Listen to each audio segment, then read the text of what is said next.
Sorry, I'm a few minutes late. I was just a little slow getting my coffee together and all the last minute things. I slightly angled my desk differently this time too.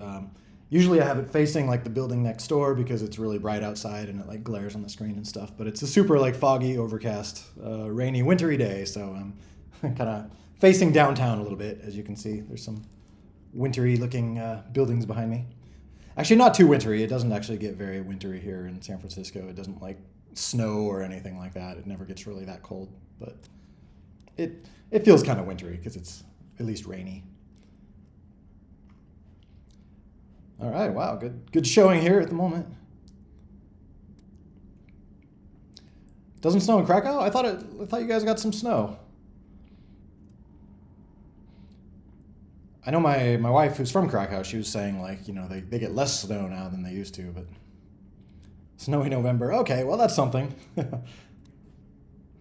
I think it snows in San Francisco like once every 100 years or something like that, and probably brings the entire city to a screeching halt. There's so many hills here, if you're familiar with San Francisco, that I'm sure nobody can drive and everything. Yeah, for me, I grew up in the middle of the U.S. We had, all the seasons, so like hot summers and cold winters and a bit of snow, not a ton, but then I moved to California and it's a little warmer here, so we never really get snow. You can go to the mountains to get snow. There's places you can go, so it's always good to do. It still feels weird to me, like the holiday seasons, Christmas and all that, like with no snow.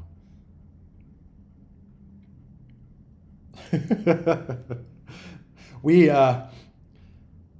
this last weekend, we were down visiting some friends in Los Angeles, so we did like a road trip, and we were walking around like Santa Monica, actually where we used to live, and we were talking about how so many people like know that area or know like California just because of GTA. Like, Aga and my wife we had one of her relatives and a friend of theirs visiting from Poland a few years ago, and we were taking them through like part of downtown LA. And they're like, we've totally been here. We know this. Like in GTA, like I own that building, or I don't know. I forgot what he said. Oh yeah, that's trippy with South America. Like I've not been to the Southern Hemisphere, so it's weird to me. Like the seasons being reversed. I assume it's the same for you folks. It's like strange, strange to think we're getting winter up here while y'all are getting your summer. So anyway. But yeah, for those of you who celebrate Christmas and all that, happy almost Christmas. I'm going to be flying home to visit the family tomorrow, actually. So happy holidays to all of you who celebrate, or even if you don't, happy Wednesday. What is this? All right, we'll get into it here. What? That is super cool. I need to, it's getting very close to the top of my to-do list, but I definitely need to update like query APIs and things like that, or come up with like a proper API for V2 accounts so we can start to kind of transition this kind of stuff to that and have the same kind of data. At some point soon, we'll probably, hopefully never see the PB dash thing anymore. That's like the, if you see PB dash, that means it's a V1 account. But anyway, that's a tangent. But yeah, that is super cool. It'd be great to get something more like this in the vanilla game. I want to like kind of replace, there's like the crappy simple account lookup. Coming in here and like this screen, it would be great to get something a little bit more detailed. Show their past season stats and this and that. But yeah, that's super cool. I do want to, I know I'm super slow, but it would be nice to get a proper API in there. There's enough, I feel like we have enough usage now on like the V2 stuff. I kind of know how I think I'd want to structure stuff. I might have to put either some caching or like a slight rate limit in there though. I do think that I haven't measured it, but the V1 master server is getting, I think, hammered with API lookups and or like various lookups of some sort, which is totally fine. I want to like make it a little bit more structured, so if I need to like rate limit ones, I can do that just in the future.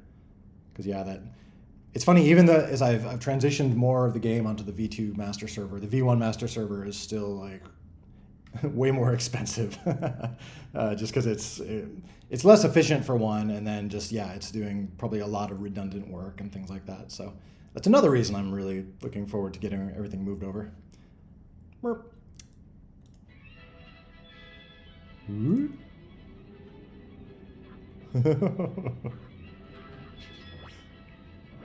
Interesting. I love the eyeball. I would say the one thing that looks weird to me is like it almost at first glance it almost looks like a hat, like this bulbous part here. I guess the base of the head, like it almost looks like a character wearing a funny hat. I don't know if you could like lower it down a little bit or something, but yeah, I love the concept.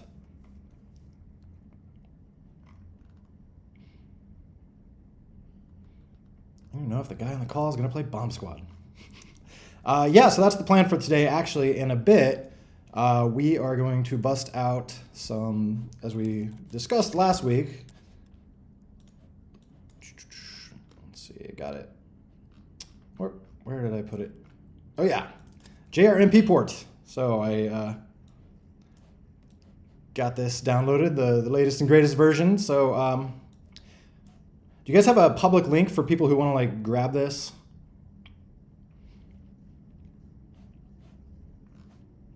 I was gonna say the plan is we can probably I'd say let's get some gaming going towards the end, or at least like the second half. But yeah, it'd be great if folks who want to join can grab that. So if anyone has the link handy, if you can post the link. This is whatever the latest and greatest is. I just grabbed this morning. So if we could all, I don't know how, I don't want to be poking around like DMs here to, okay, there we go. Thank you, sir. So yeah, if anyone, if you're following along here, you want to get that up and running, there's, I'm on Mac, so it had like weird Mac issues with like Gatekeeper. I had to do a little like tomfoolery to get it up and running, but hopefully it should be smoother on other platforms. Or if you do run into that, if you are on Mac, I can walk you through like tweaking it. Oh, I've never actually played JRMP, so this will be interesting. But yeah, that's the plan for in a bit, is get some JRMP going. What's your favorite holiday? Why is there a blank part here? Should I reveal that? Well, before I reveal that, I would say Christmas is my favorite holiday, just because it's a generic answer for someone like me, but it's like, especially these days, it's kind of the one time you like families get back together, even if you don't live near each other and things like that. And I do love like snowy, wintry weather. I don't know. It's just like magical, festive time. So, and making a Christmas tree and all that. Oh, okay. Those are just examples. Halloween is probably a close second. Halloween is fun too. I love like the kind of like the fall vibe, and candy. I love candy. So I don't know. Halloween's just kind of fun. But yeah, Christmas is probably up there. How about any of y'all? What are all of you folks' favorite holidays? Especially from like non-Christian countries and stuff. Sorry, I'm gonna check this out in 1 second. Term break. Yes, anytime where I feel like that used to be a big appeal of Christmas and whatnot here too, is because everyone got a week off of school, so it was just like, yay, get to stay at home and play with all these presents we just got. New Super Nintendo game or whatever. Oh yeah, go for it. Let me get back up here a little bit. I want to take a look at this.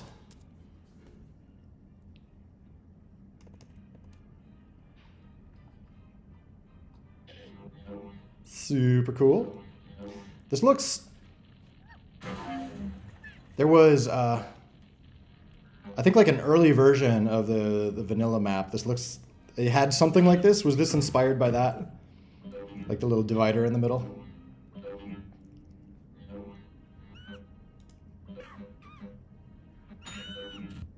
But yeah, super cool stuff. Love it. Yeah, that's what I was thinking. Like yeah, I forgot where it is. I know that photo is around somewhere. When I was first building Runaround, I had that weird little part at the bottom that I took out at some point just to simplify it. But it would be interesting to see kind of what dynamics you could make with stuff like that.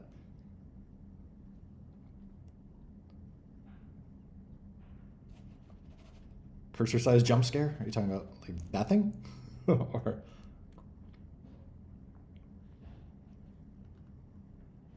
but yeah, Mr. Sock, go ahead and tease the new icons. That's one of the bits of news if you've not been paying attention. Oh, here we go. Some new icons coming, Sock style icons. Getting kind of getting the store going again in terms of adding new stuff. I've got a few things I want to add. So if you haven't seen the new store, here we are. So we got a featured section. Finally got Betty up there. If you haven't seen Betty yet, I'm sure if you've been playing the last few weeks, you have. So thank you, Sock, for Betty. Super awesome. Yeah, I made a new, I expanded the starter pack. You guys kind of talked about this last time, but it's a little pricier, but includes more stuff. So it's a bit more like, it's actually even more than the old Pro bundle did. So that's been nice to have. And yeah, I split things out into a few more rows, so there's not quite as like crazy long rows to scroll through. And yeah, we got our first new icon here is, Christmas themed, and it's one purple ticket. So if you haven't seen purple tickets, they are basically very rare, but in most chests you have a very small chance to get one. Like this chest is like 0.8%. Which is actually more than normal. I think the L1 chest, it's like 0.1% or something like that. If you get up to the higher level chests, sometimes it can be a few percent, but it's still pretty rare. So anyway, I just wanted something that was a little bit kind of like fun to get. And you can't pay for them, so you just have to get them by gameplay. And right now, the only thing you can unlock with them is the hat, but maybe some of the future icons or some of the things will be purple ticket based, or maybe like either regular tickets or purple tickets. I'll figure that out. But yeah, thank you, Sock. So some cool upcoming icons coming out.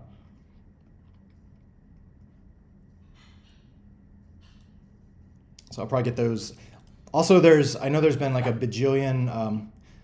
Any of you guys? I've had requests for like flags that are missing. I know there's a bunch of flags I need to get in there. Can you guys remind me which are the most?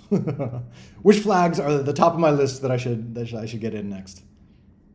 Any of you do not have a flag represented?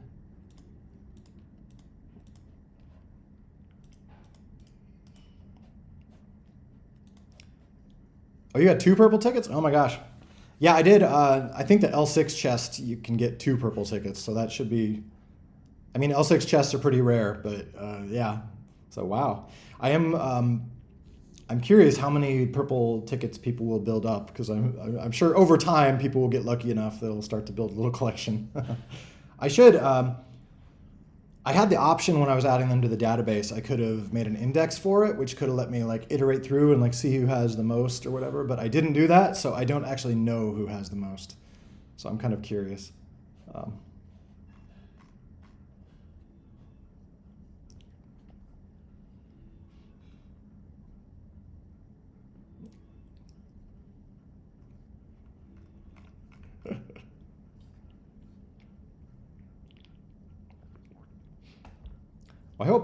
I know the stuff like, I know the whole like game of chance thing. I guess you can say it's kind of gambly, but in this case, I don't want it to be like where you can buy purple tickets. So I'm trying to keep it at least gameplay related. I guess you can pay to open the chests, so it's a little bit gambly, but it's not like you can like buy more chests. So I don't know. I'm trying to, as I'm always saying, I'm trying to like stay on the right side of the weird, sleazy free-to-play line. So if any of this stuff starts feeling too pay-to-win-ish or anything like that, please let me know if I'm getting over the line. But at the same point, I feel like there's so much in games is kind of like a game of chance thing anyway. You know, you're playing like an RPG and killing bad guys and seeing what drops. You know, it's kind of not that different from like a slot machine. But again, want to be doing it in good way, not a bad way. Is the icon staying after Christmas? No, I will. As usual, I'll be taking down Santa and probably the Santa hat icon after Christmas. So get it while it's get it while it's hot. Oh, geez. Well, you still have 7 days. Gotta gamble. Yes, I'm forcing gambling on everybody. That was just like the first thing I could. I mean, that seemed like a fun way to just really rarely get purple tickets, is to throw them, make them rare in chests. There could be some sort of like achievement or like that could be. Well, I was going to say we could tie it to an achievement, but then I would want to be careful about achievements not being hackable. Right now, achievements are notoriously hackable, so people can open the game and give themselves all the achievements if they hack some things in the right way. So if I did something like an achievement that you can only earn through the master server, like, I don't know, winning some tournament or something like that, like then it could be cool to have like a purple ticket be like an achievement reward.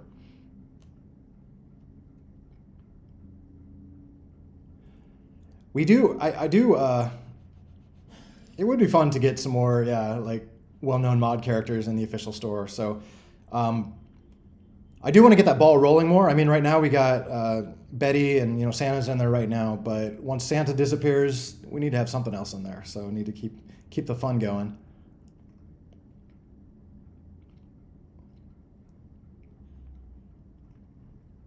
Are you talking about making sure the file isn't accessible? Are you talking about like achievement hacking? There's config. Well, it's pretty much impossible to totally stop someone from hacking like their local config and things like that. You can see like even like AAA games, it's like the struggles they go through to try to keep people from hacking those games, doing like wall hacks or things like that. And first-person shooters, they have to install like rootkits on your computer basically. So it's like that whole concept in general, it kind of feels like an impossible feat. So my hope in general is just to rely more so on, if an achievement is on my server or something like that, or if it's based on a game that you play on one of my servers, then I can know that is legit. But yeah, there's always going to be someone who can figure out how to hack their local, some local binary file or whatever to tweak their score there or whatever. So it's, yeah. That's why I don't want to say I've given up on that. I think it's still good to try to stop that. But I took out like the rootkit detection and stuff in the Android builds a little while back. So I feel like sometimes that stuff causes more trouble than it's worth. I will. I do want to come up with. I definitely would love to get like more modded, more mod originated characters in there. I definitely want to come up with a guidelines though, in terms of like if the stuff is on the store and available for like general gameplay, like it probably needs to kind of match the game style at least somewhat, like built out of clay or whatever, as opposed to kind of like cartoony style. You know what I mean? Like I'm not against the cartoony style. I feel like like that should be in games that have that style. I'm not sure if it makes sense to like mix styles so much. Things start feeling a little muddy. That doesn't mean we could. I'm hoping we can, have the games with different styles in, as like alternate leagues or whatever going forward in like squads mode. So you can go and, flip over into a different game that has like a cartoon style or something different. And then that'll have its own like store stuff with cartoon style characters and things. So I'm all for having that kind of stuff. It's just like, I think it'd be great to kind of keep things together. So you're not playing like a cartoon style character and something that looks, like everything else is clay or vice versa. So anyway. Yeah, this is exactly what I'm saying, is like Bomb Squad itself should stick with the clay style. I'm just saying like if there, there are some good mods that have more like cartoon style or different styles. I'm just saying that I would be hesitant to put characters with cartoon styles on the Bomb Squad store, so that you could play them in like Bomb Squad vanilla games. I think that stuff would be great for the games that have matching styles, We do break that rule a little bit, like with icons. Icons have not all the clay style, but it is what it is, and those don't really show up in the game. So, sure, go for it. Eric, I shifted. How did I shift? Like physically shifted, mentally shifted?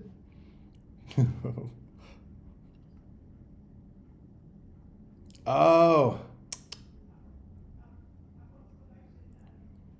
Oh yeah, yeah. Yeah, that's an interesting point.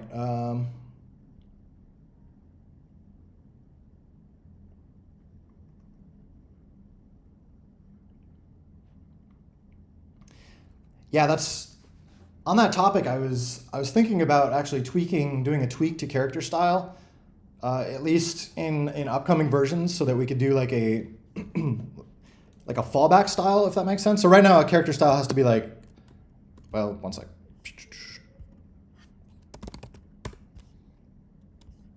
Right now, the character style is just a string. So if you're not familiar with that, so the default one is spaz, and that makes this affects like low level stuff in the physics, like the how far the arms are, or like whether the eyes show up, things like that.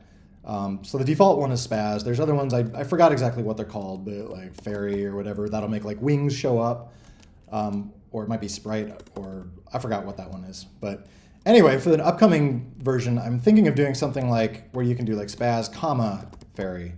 So it'll have like a fallback thing to where like the game will try to display spaz. If that's not available, it'll try to display fairy. That way we can theoretically add new stuff like new style, comma spaz.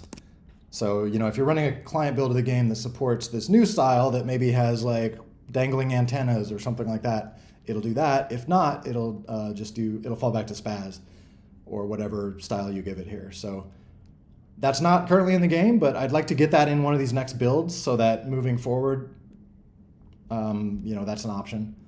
It won't quite do the right thing, as you're saying. If you give one of these styles to like an old version of the game, it's just gonna like it'll just fall back to spaz because it doesn't know how to deal with it. But at least going forward, it would give us something for gracefully transitioning in new styles. So anyway, random note. But yeah, Sock's new concept for Leprechaun character. I thought it's very like essence of Leprechaun. I thought it was super cool. So just got to get it all clayified.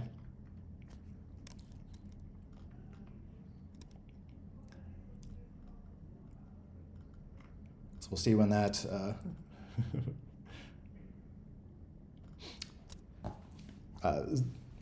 would wind up. That could be a good. We were not as a spoiler, but it could be a good St. Patrick's Day thing. But that's a little ways off. But we could do it before St. Patrick's Day. But I guess leading up to St. Patrick's Day, like St. Patrick's Day was what, March 18th. So the month before that. That's not too far out.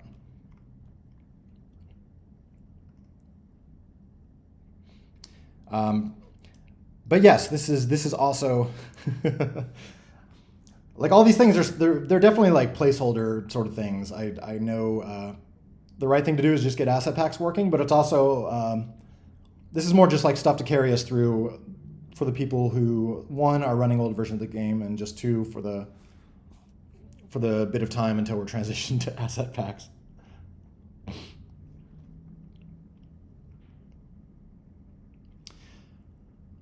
This is a good question.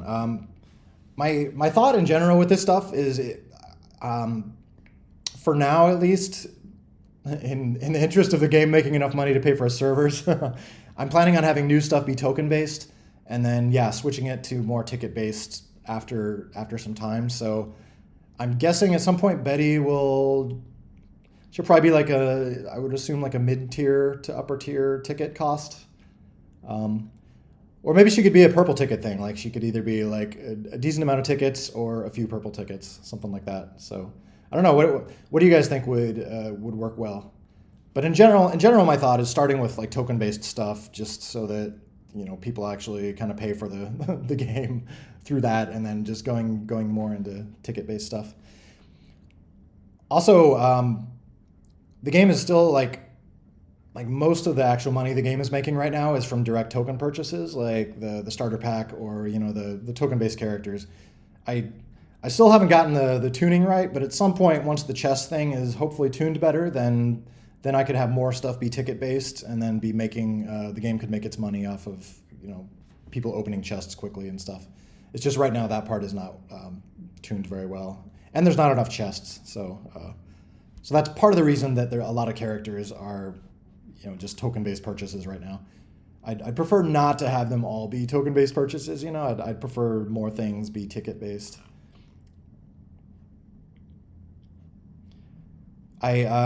Interestingly, I was thinking this too. Players choose between a shit ton of tickets or a few purple tickets. Oh yeah. I think that's a great idea. I was thinking you were saying or a few tokens or a smaller number of tokens. I was doing some A/B testing with some of the characters. Like with Santa, originally I put him for like a lot of tickets or like a few hundred tokens, and I found out at some point from A/B testing that just even having him for a bajillion tickets largely prevented anyone from paying tokens for him. It made like a huge difference. So I kind of found out that like to somewhat twist people's arm and get them to pay tokens for stuff, it has to be like token only. At least at this point. Maybe the economy will adjust or whatever. But so I do. I feel a little bad not making stuff possible to buy with tickets, but it's also, again, got to pay for these servers. So at least for now, I'll probably have stuff like token based at the beginning and then transition to tickets. Purple tickets. No, that's not temporary. I didn't plan on it being temporary. I just wanted to have something that's a little bit more like rare and interesting that we could plug into a few different places.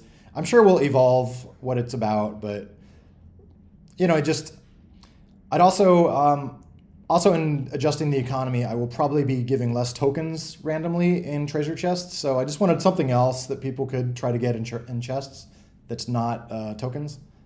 So it kind of fulfills some of those ideas. If y'all have an idea about what would be fun for purple tickets, like let me know. Because I don't know. For me, this is all still kind of experimental. I'm just trying to come up with like what makes the economy fun, what makes people like want to get purple tickets. I think plugging them in for some new characters as a possible payment method will be good.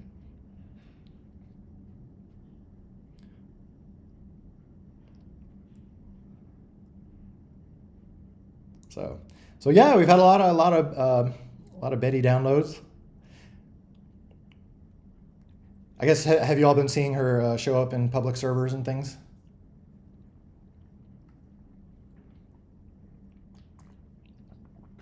I was keeping my eyes out for Santa hat icons. I finally saw one on, I don't know, a particular tournament or something. So I was like, yay, they're getting out there. A Betty-only server. I love it. Just enforce the Betty.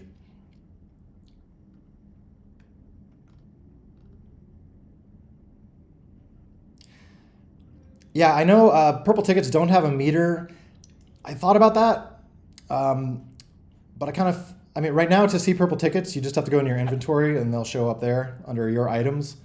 I was trying to think of like a catch-all category for like special stuff you have. Also, this would let us get more like rare things, that you could get in chests, like beyond purple tickets. So I was just trying to come up with some like general place. I know it does seem weird that regular tickets are up here and purple tickets are down here. Like maybe they should be like not even purple tickets, like something else. But I just thought I'd stick with like the ticket motif for now.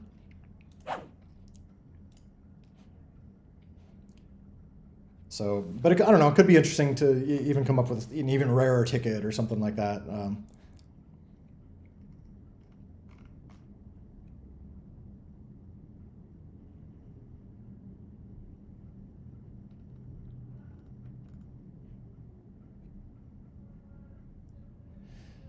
So my thought with the new style is, as was said, like it would fall back to spaz. So older clients would just see spaz, so it would look a little bit broken, even though I don't know how broken things would look, but you just have to know that when you're adding a new if you're using like the new form of style, that on older builds it will always fall back to spaz instead of falling back to the one you specify. I don't know. We'd have to see like how much of a problem that is in practice. It would just mean that like fallbacks would become graceful for anyone upgrading to, you know, whatever the new version of the game is or newer. By exclusive maps, that could be fun. Like it could be. It would be interesting, like adding some new stuff that is purple ticket only, just to keep them rare.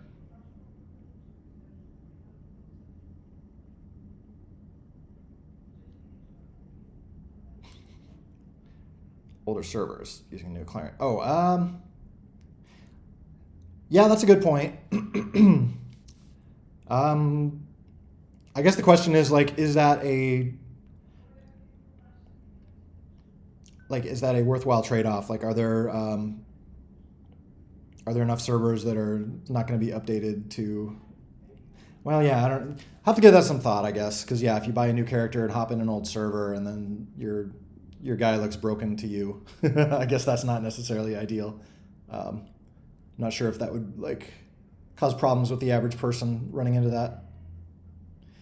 Well, my thought we don't have to necessarily use this fallback form. My thought is just I wanted to add support for it. So if we do, of course, I don't know if 1.8 is still far out enough that it would, have time to like propagate to be worth using. That's a good question. It was something I thought of as like, okay, this would give us kind of a way to implement new styles without having to wait completely for asset packs 1.8, etc. Oh, sorry. No, this is awesome. Thank you.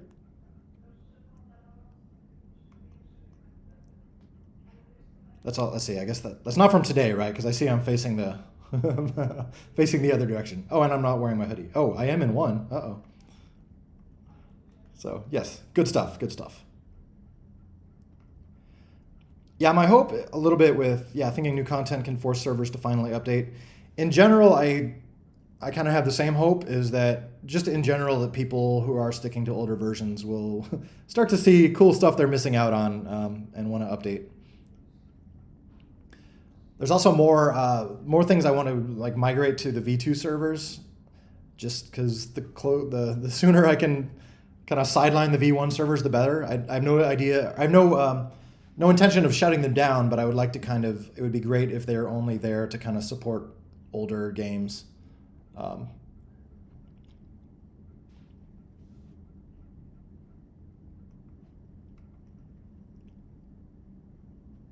Get tickets to purchase Gronk finally.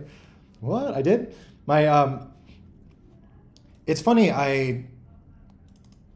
I go in here, what's funny is a little sad, but it's like I'm always testing stuff, so I have my profiles, and I have like tons of profiles here. This is basically, I've been keeping this list for years, so it's like almost anyone who's ever played the game with me, or not ever, but going back years. But every now and then I will, for testing purposes, I will reset the characters that I own just to like test purchases and things like that, which then like resets all those profiles. So like everyone who made a character with like Kronk or something like that, I will remove Kronk from my inventory, and then those profiles get reset to spaz. So it does cause problems a little bit, like doing testing. Like I have no idea who people picked as their characters, because at some point I wiped them all. Sad times. What is this?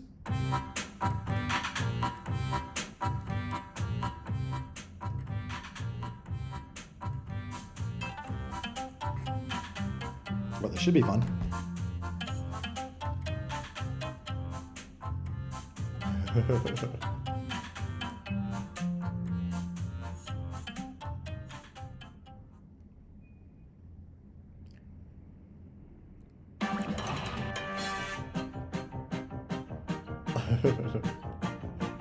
There's some good production quality here.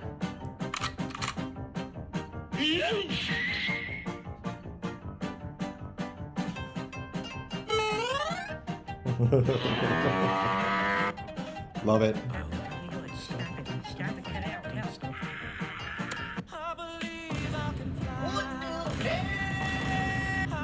Whoop.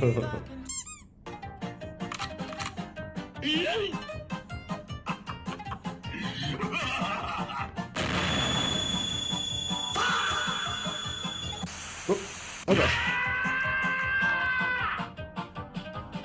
Whoa, whoa, whoa, whoa, whoa, whoa. That would be trippy to play that way. Hey, hey, hey, hey, hey, hey, whoa, hey, hey, hey, hey, hey, hey. I'd be curious, like trying to navigate like Zigzag or one of the the more tricky maps. It would just, I feel like it would just be ultra chaos. That is kind of interesting looking though. It makes me wonder, like, would that be a fun style, like alternate style, or you know, like a checkbox you could flip on for game modes, kind of like epic mode, you know?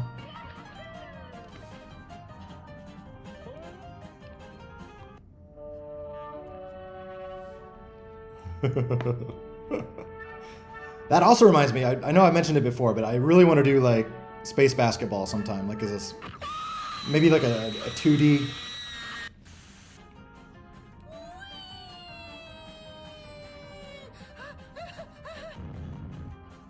Roundhouse kick. They ask you how you are, you just have to say that you're fine. You're not really fine. Cool. All right, well, I'm gonna get back to comments here, but yeah, that is pretty awesome. Yeah, I figured like it's probably a bit hard to control.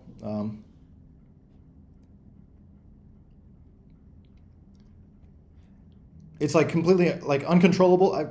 It can be fun. You know, I think like Happy Thoughts is sort of that for some people. It's just like it's hard to control. It's chaos, but it's kind of a fun diversion. I guess probably in like moderation. You know, if you had like one particular map which is just like goofy low gravity mode, like that would be. It could be a fun change of pace between others.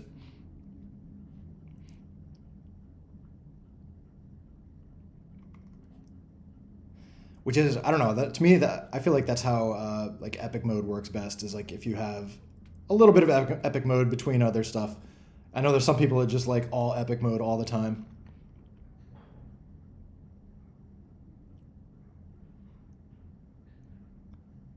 Oh yeah, that could be cool.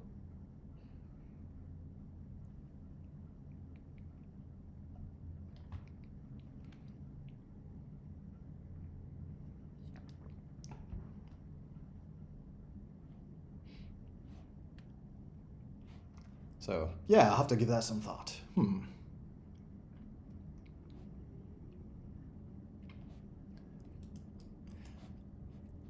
The other,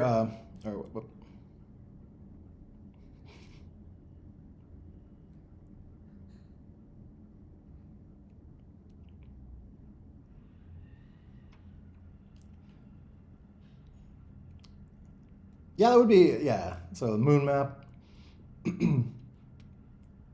But yeah, for the thing I was talking about, like space basketball is my other thing. I feel like that could be fun in 2D mode. You know, basically Happy Thoughts, just like it's not like flying like Happy Thoughts. It would just be like low gravity, so it would almost just be like this weird moon feeling thing with crazy jumps and stuff, but in 2D. So I don't know.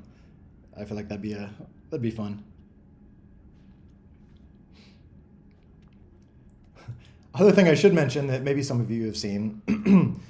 I just did this totally for funsies, or kind of for funsies, but actually for a reason is if you go into leagues now, there's League President, which is just a kind of a goofy, fun way to burn extra tickets. If you have extra tickets and you've bought everything in the store, why not run for League President? So there's this goofy little section here where, yeah, basically you make a bid and then you remain president until someone outbids you, and then like the bid drops over time. So it's been really interesting, like seeing what people are bidding for, like especially Diamond. Diamond is like super competitive here.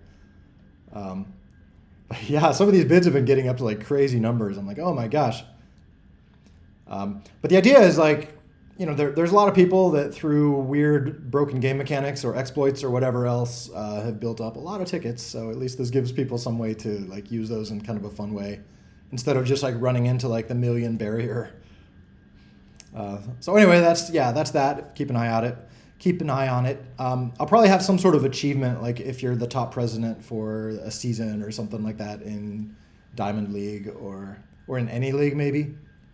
But I got to think about that, because if you're in like a lower league and then you're like competing to be top president, but then like you graduate up to a new league, that like screws up your achievement. So I don't know. But anyway, it's just something for now. It's just totally goofy and for fun. I still need to translate it. Also, it's only in English. But if you're listening to me right now, that probably isn't a problem.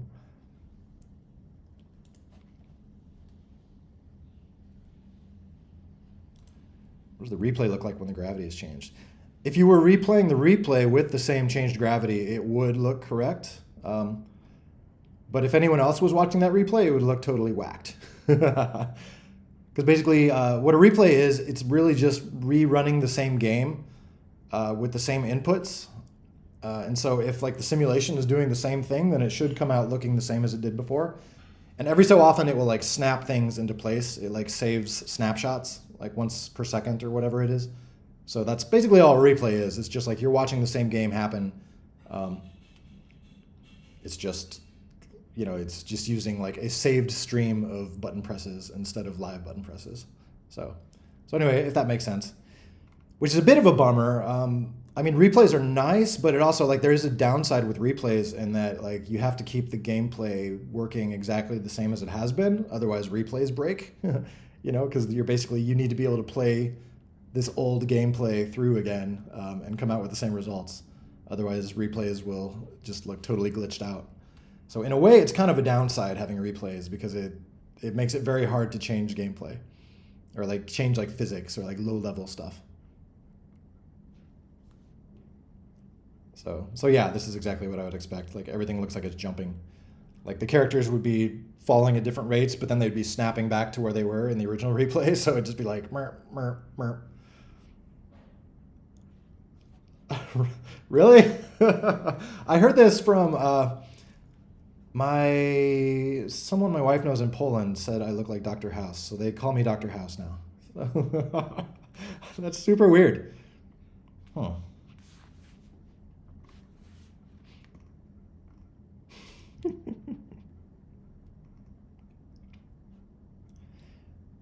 When more bots added?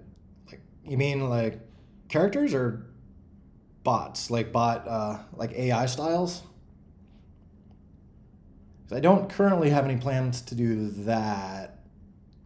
That seems like something people can do pretty well. I know we've had a few people doing like AI-based bots and things like that. I still think it would be fun sometime to get like bot wars going, where like program a bot and then everyone has their programmed bots and they fight each other. That would be fun, yeah. Like in general, that would be a fun thing, is like to make a new campaign. I feel like for that I've been kind of waiting for squads mode and like new stuff also. So there's so many things that I've just been like pushing out because of new tech I want to get in there.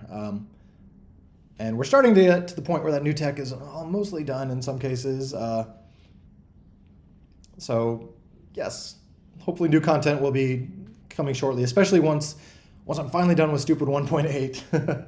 Then I'll have like no excuses for just like, even now we have no excuses. I feel like there's the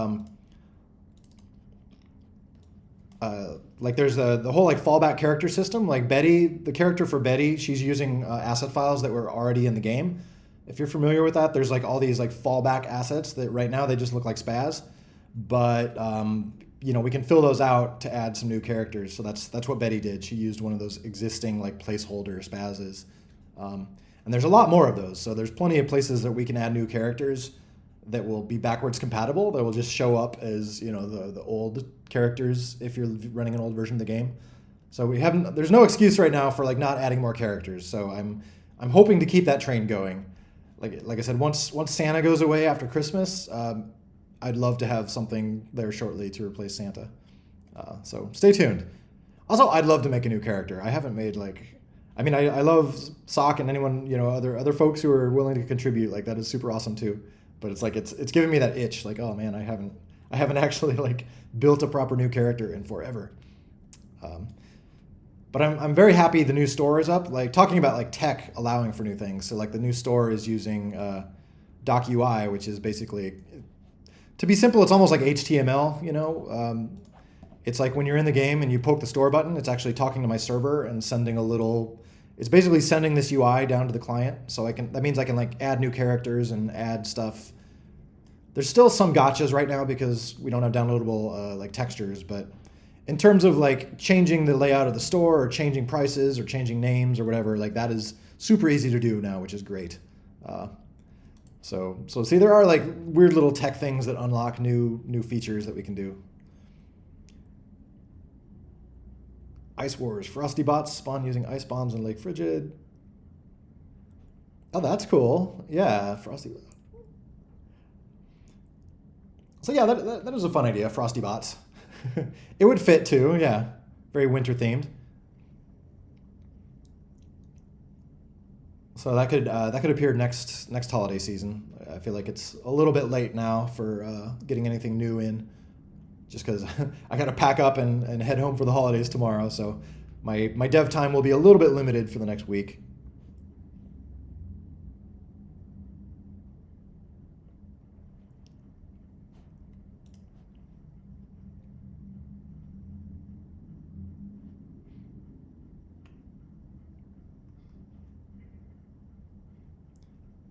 Glowing character, a glitch, or mod pack, or what? Which glowing character? There used to be like glowing, like everyone had like the glow on their icons and things like that. Like it was basically from overdriving color. I think the game didn't like clamp your color values, so people had like, I forgot what it was, just like crazy like 3.0 RGB values or something like that, or negatives or something funky.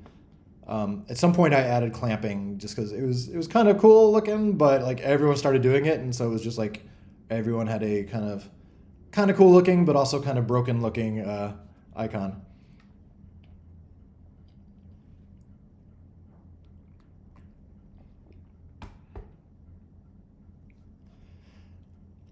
I do I think I talked about this before, but like I would love to make more holiday maps.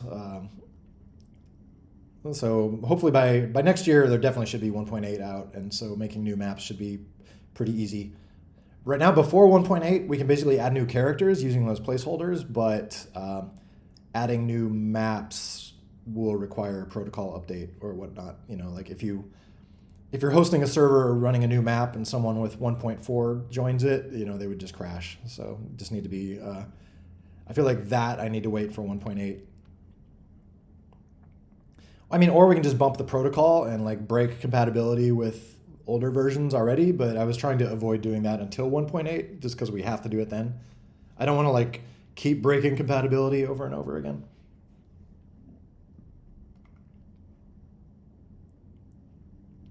Yeah, me too, honestly. I do. If we open up the store more to like user-generated maps and stuff, I do feel that yeah, I want to be, you know, limit it to ones that look like they're made out of real clay, or, I mean, the easiest way to do that is to make it out of real clay, you know, and use photographs for it, or wooden blocks. Yes. I almost, in a way, I almost prefer wooden blocks, just because it's a little bit more geometric and like you can kind of understand the angles and stuff better. But clay is fun too. I find just like sometimes clay can be a little, you know, like organic shapes can be a little hard to navigate sometimes. You just got to be kind of careful.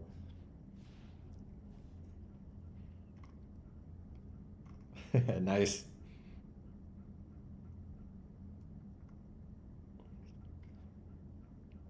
But yeah, that's a good point. Any real life objects. I think the important thing is for stuff to look like it's, you know, created by a kid for playtime, you know, something like that. Just kind of like, just playful and real life stuff.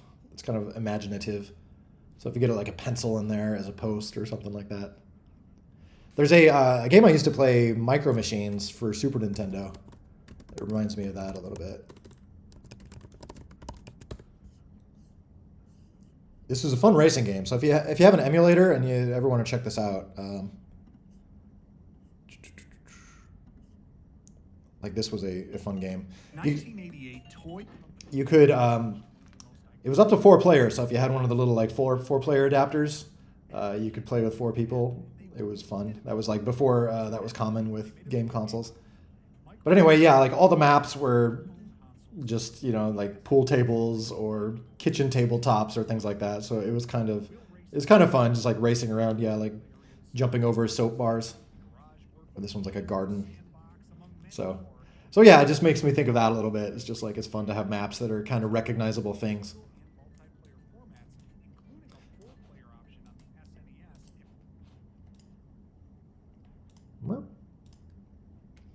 Ooh.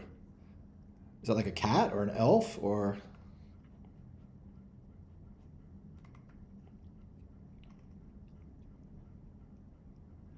What's a good what's a good cat name or elf name or elfish cat name?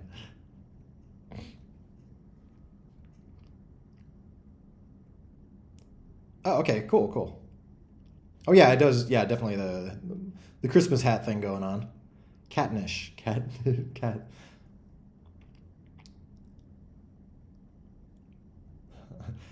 I feel like I think of like cat names. It's always like Mr. Snufflepants, or you know, just like goofy stuff like that. But I'm trying to take that in like a Christmas direction.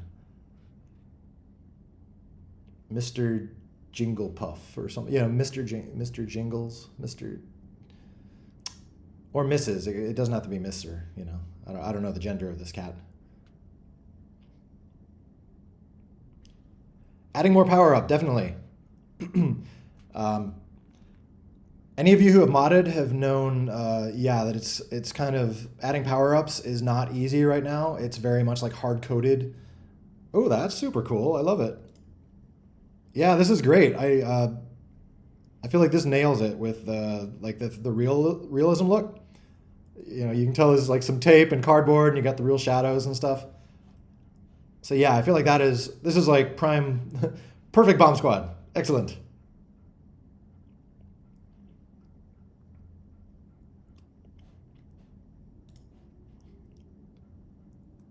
So yeah, I should have definitely mentioned cardboard, but yeah, cardboard is great. There are there is a decent amount of cardboard in the OG maps, like football stadium. You might not realize, but the entire floor is a giant piece of cardboard. It's very flat, so it's not always obvious. Boogie bomb, that would be fun. That would be a little bit of kind of a throwback. You know, original Bomb Squad was heavily referencing Bomberman back in the day, and I remember whatever version of Bomberman I played, there was like curse that you could get that would basically make your character just like run around in random directions, I think. So it'd be a little bit of a throwback to that too. But yeah, that would be fun. Just have your character like just dodging around randomly, or could put it in just like, you know, crazy wave their arms mode while they're doing that. So it would I like that.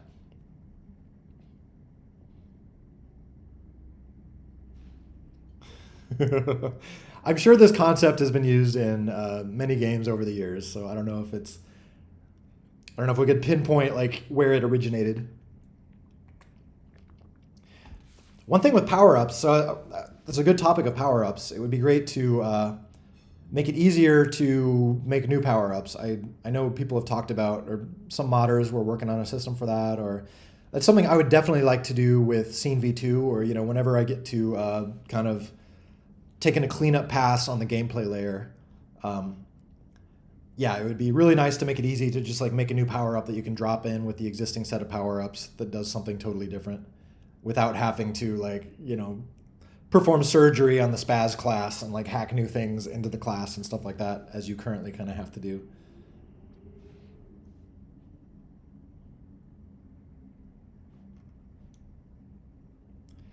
It makes me wonder though, like in a way, I think it would be great to be able to just pile on more power-ups and yeah, just like get a ton of variety in there. But I feel like one thing that's important to think about too is like overwhelming people. I think if there's too many power-ups and too much variety, it's like starts to become hard to memorize things.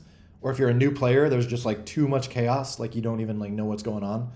I feel like there's a happy medium there. Like it makes me wonder, you know, what the right thing to do would be. Like maybe if we do start to have more variety in power-ups, like maybe there could be like a default set like per season or something like that. And then maybe that would like slowly change. Like the next season, maybe we introduce a new power up and like rotate out one of the old ones or something like that, just for default. You know, people could still make their own custom games with whatever power ups, but it just made me wonder, like, how could we keep things fresh without making it too complicated, or, you know, making too many power ups to where it just overwhelms people. So yeah, that's a good idea. I think something like this, yeah, the power up explainers, or names at least, like that is great. It'd be great. We should formalize that, probably, like put it in the standard library or something. Like this is, or I guess, you know, if we make a formal power up thing, then that could be part of it. Just like a quick little pop up, like telling you a very brief introduction to like what the power up does, or at least what it's called. But yeah, I'm sure there's probably a balance there, and like what the right amount of like power ups are. But I kind of feel like too, like some of the fun of a game is, you know, selecting a subset of things. You know, like if you're playing if you're playing around with people, like knowing that there's like these 5 power ups available or something. You're like, maybe that could be part of the dynamic too. Is you know, every time you play a series online, maybe in squads mode, like maybe it would assign like 5 random power ups for the series, or, you know, just 5 different random power ups for the round or something. That could be fun, because then you might get a weird round where it's like nothing but melee power ups. So then suddenly you have to like adjust your strategy a little bit or something. So I don't know. It gets my wheels turning, and like what would be fun.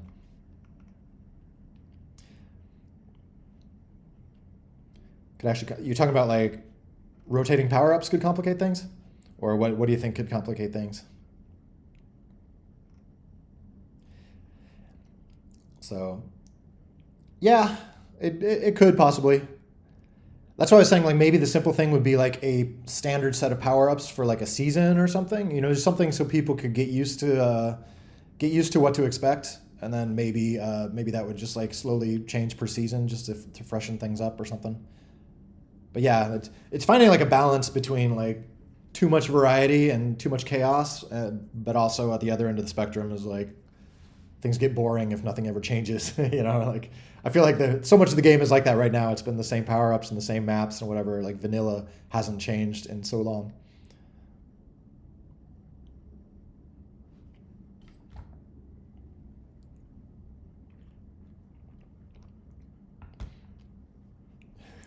Are you seriously asking, or are you joking? I feel like this concept, or this question comes up a lot with the lore.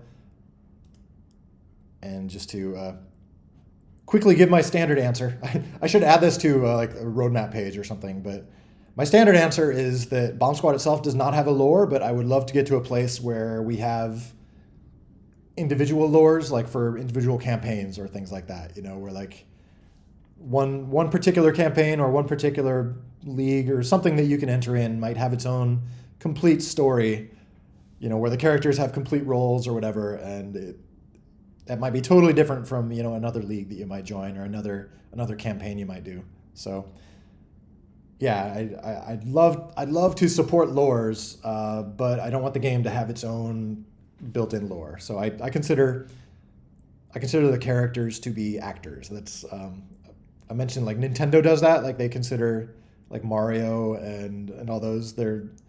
I think they've officially said that they consider them to be like actors, and then they can appear in different productions and play different roles and do different things, but like they don't necessarily have a single backstory.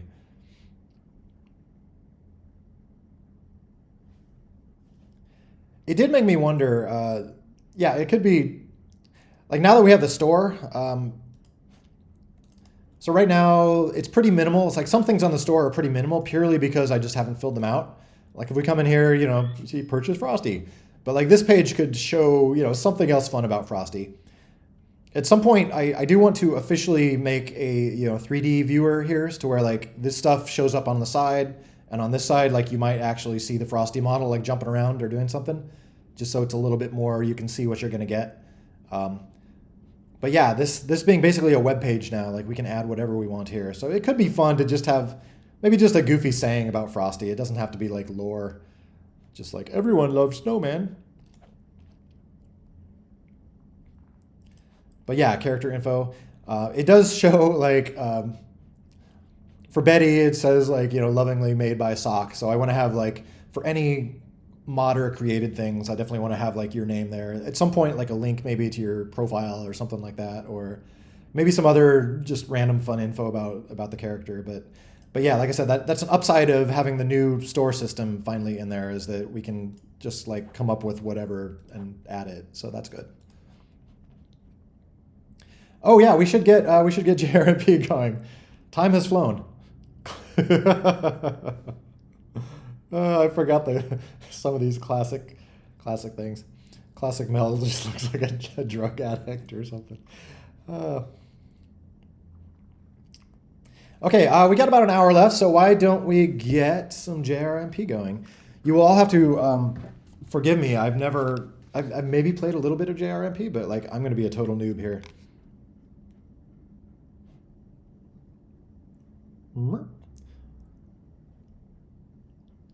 Yeah, no, I'd love to hear the story. So, well, let's get JRMP going. We can keep the side screen going here. So, yeah, if you'd like to post your story, we can all read it.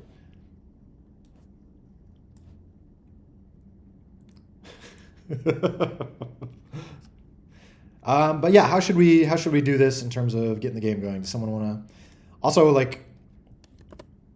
Is this an older version? Does it have? Well, let's just see. Oh no, no secure V1 connections. Oh, here we go. Okay, can we do a party code? Or how are we doing this? Or just joining a public server?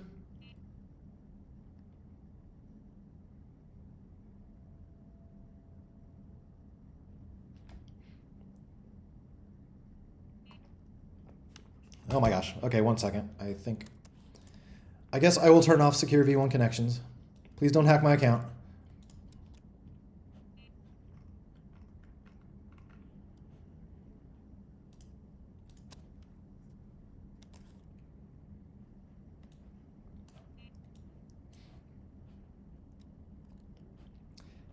I think this was I grabbed this and it looked like the official build from this morning was 1.7.36.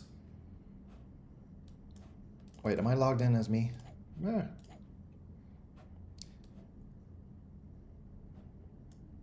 Oh, okay. I think it's probably just caching things, so.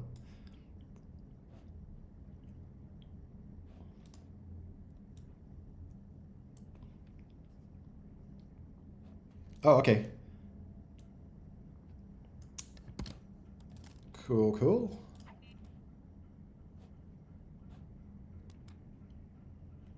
I'm curious, why am I still seeing that? Ugh, who wrote this buggy thing? Bomb Squad, I mean, not the mod. 14732.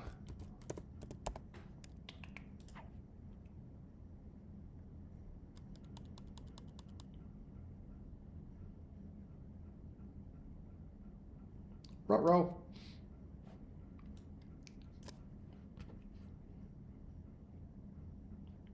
Connection rejected. Is it working for anyone? Aha! Okay.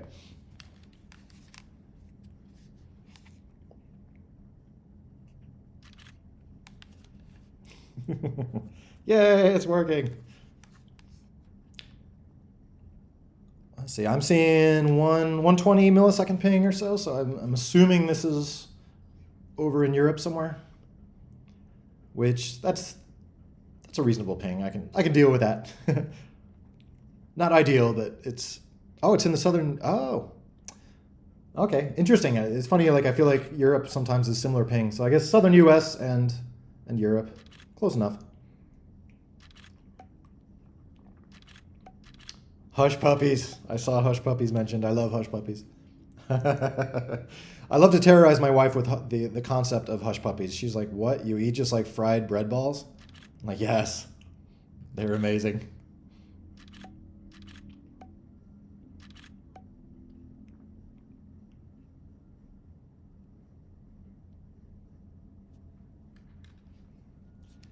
Yeah, I feel like hush puppies and Thanksgiving dressing. If you want to terrify someone from another country, just introduce them to those two things. Like, what is this? This is like food for animals? It's like, no, this is Thanksgiving dressing. It's so good.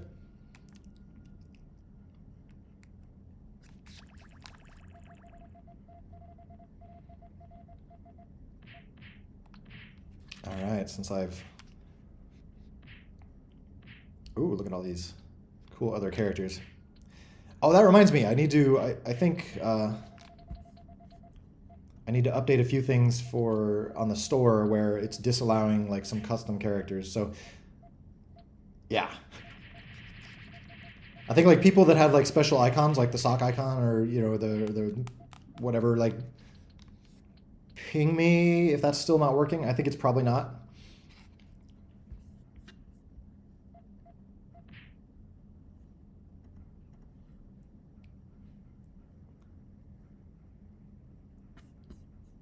All right, thank you for the story. I will read it here in the background while we're waiting for the game. Or between rounds here.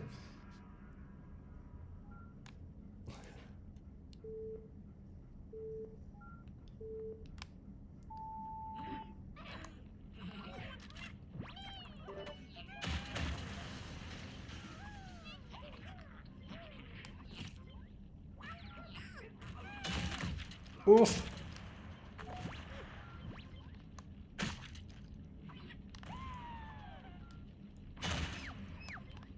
Ooh, getting a bit of lag.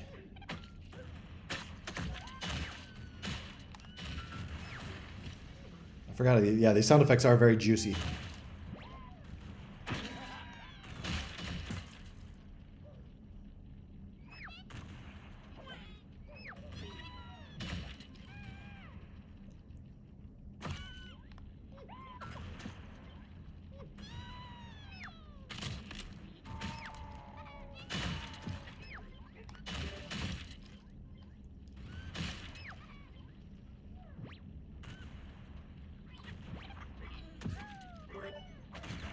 I'm curious if there's like a history page of JRMP, like when it came out or anything like that. Like that would be, it'd be cool to see. Just like I want to read like a Wikipedia page about JRMP. There was a blog spot. Oh, okay.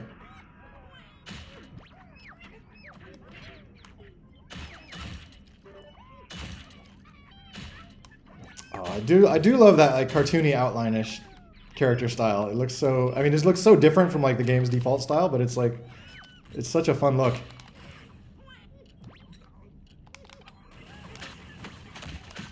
There is that part of me that thinks like, oh, it could be fun to just like have a character like that playable in like normal Bomb Squad, but it also like would there is that point where like, oh yeah, it's gonna become too Fortnite-ish where things like are just all over the map. But it's already, maybe it's already like that. I don't know.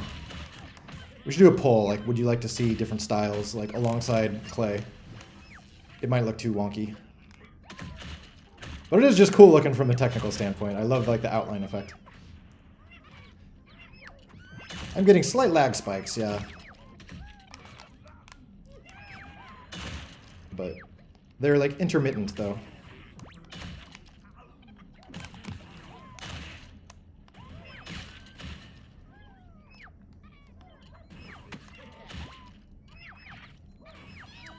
Oh, no worries. Are you running over Wi-Fi? That could be a factor. Like bandwidth might be limitation there, or like just bandwidth, like lag spikes.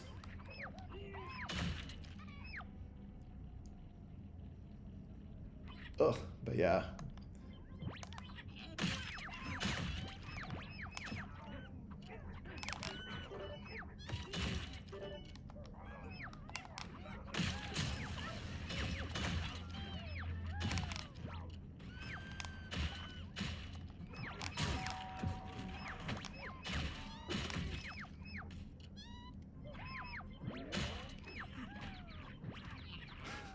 Lag.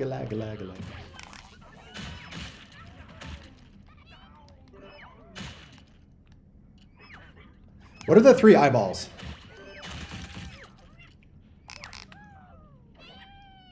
Oof.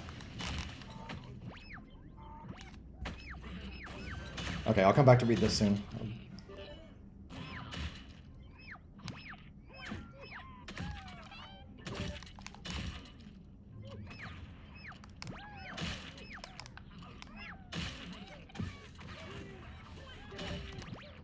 Is that like a punch strength?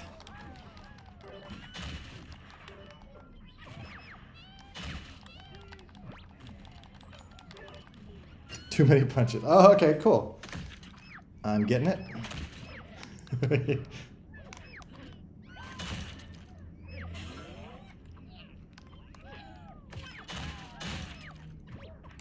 Limits the... Yeah, okay, that makes sense.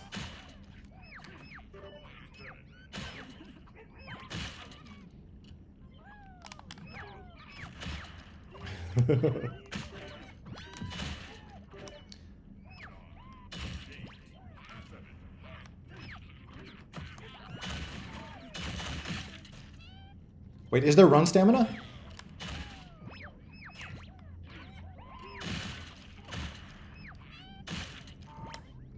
That's definitely something oh, okay.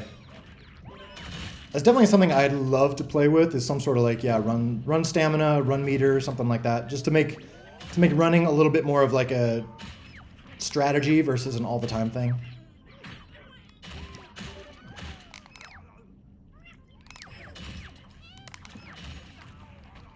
Oh. I mean, I'm sure there is. Or yeah, I guess that was my original intention with running, is having that downside be that it's hard to steer. But I would just wonder, like, if there would be, I don't know, like what the gameplay would be like if there's more limitations to running, you know? Just to see if that would be, I don't know, interesting as an alternative, or...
Having fun with the little bumpers here.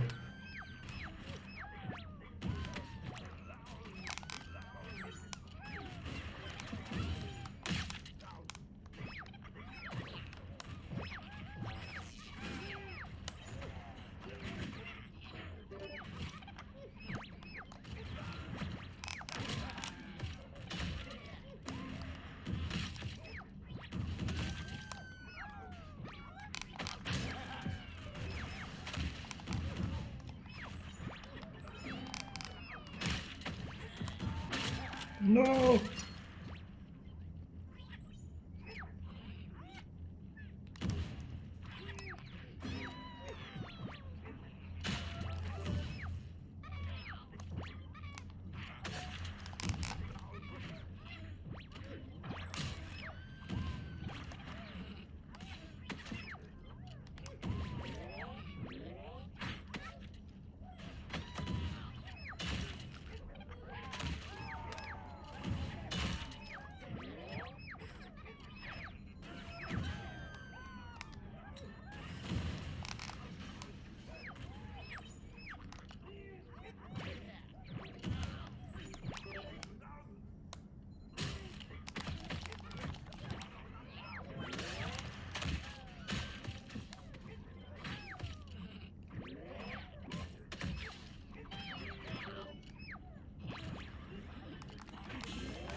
Well, thanks for all you guys for the guys who are doing promotion and coding and everything.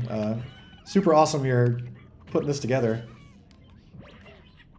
It is a bummer, like, losing some old school stuff, you know, because of API changes. And on one hand, like, it's good to evolve the game and simplify it and whatever, but it is a bummer to, like, lose old things. So it's awesome of you guys to take the time to kind of bring it back.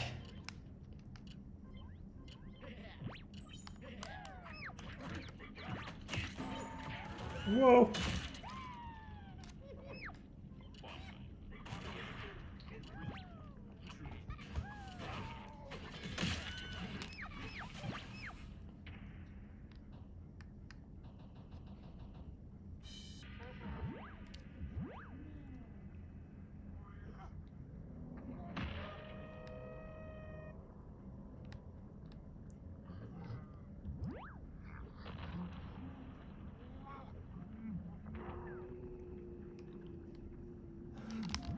No. Goodbye, cruel world. Oh, I love the bumper at the top of the hill. That's fun.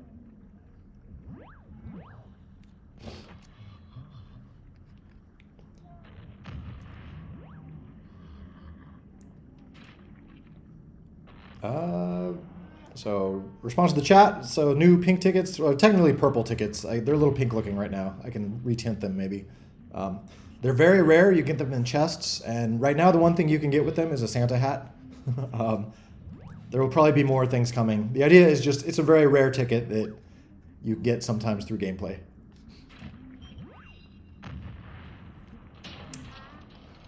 Yes, I will try to get back to the... Okay. Now that I'm dead, I can read a little of the story.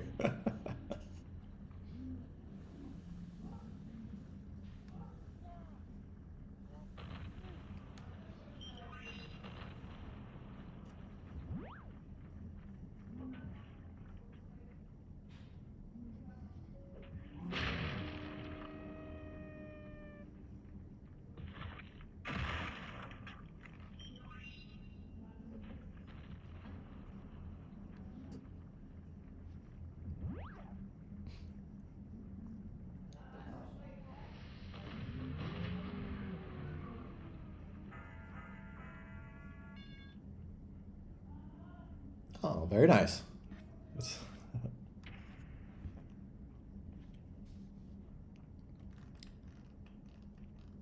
was a good story. It sounds very, yeah.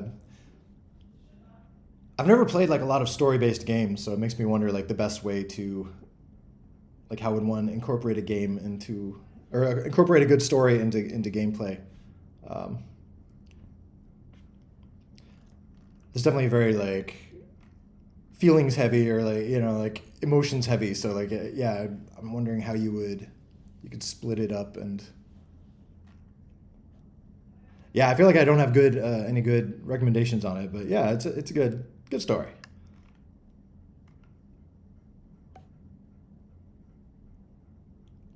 Now that I'm dead, I can read this story. See, that in itself sounds like the concept of a story. Yeah. Okay, so what's happening? Are we hopping in again? I left? Oh, did I time out? Okay, I'm back.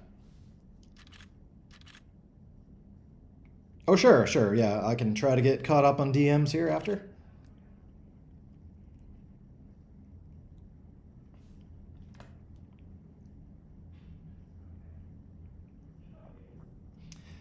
Add ability to edit recordings. I don't plan on that. I mean, that would be great. It's just like, it's probably not at the top of my to-do list. That could be like if someone was ambitious, like you could probably do something like that. But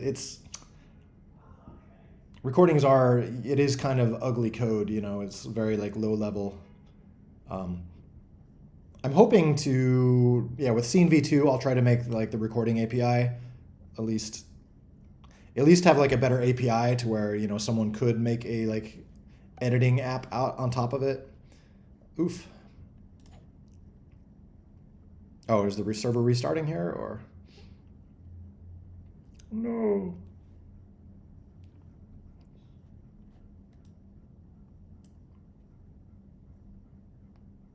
Oh, okay.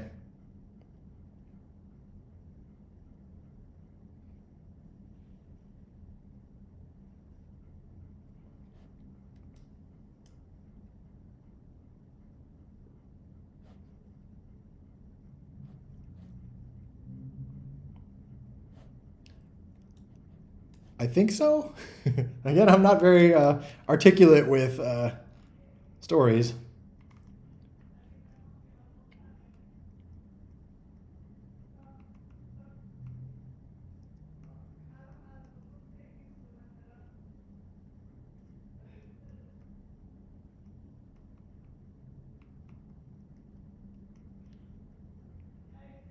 Yeah, I guess I keep thinking about it from like a gameplay perspective. Like, how would that? But I mean, I guess it's not necessarily about gameplay. Um, well, yeah, what you described sounds like a good story. It's more just like yeah. Sorry, I'm not very very good with the advice here. We're going to add new maps. The plan for new maps is after 1.8, because we that will break the protocol. So new characters will be added up to 1.8, and then new maps once 1.8 is finally ready. I need to. It's so tricky. I feel like developing this game, to me, it feels like playing an RPG, you know, where it's like I can put, if I level up, I can put my new like skill points into, you know, like adding new character or upgrading tech involved to make new characters or upgrading to 1.8 so I can add new maps. You know, it's like this tech tree. I just got to decide like where to put points.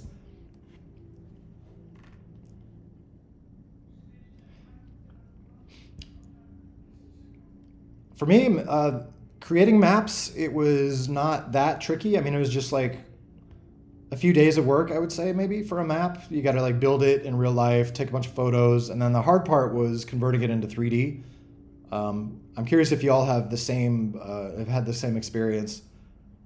But that's a bit frustrating. I would love for the easy part to be converting it to 3D, and for the hard part to be like building it on the table, you know? Just like coming up, like playing with designs, and it'd be super cool if you could like arrange some blocks and press a button, and then like that is in the game, and then you could like play with it and see how it plays. But unfortunately, right now, most of the time is painstakingly converting a bunch of photos into a 3D map and texture maps and things like that. So it's a few days of work, I would say, on average. Just like iterating, and then getting player spawn points behaving and stuff like that. So it's not that much work, but and then there's the factors of like getting it in the game, you know, dealing with old versions not being able to play it and stuff like that. Okay, up and running.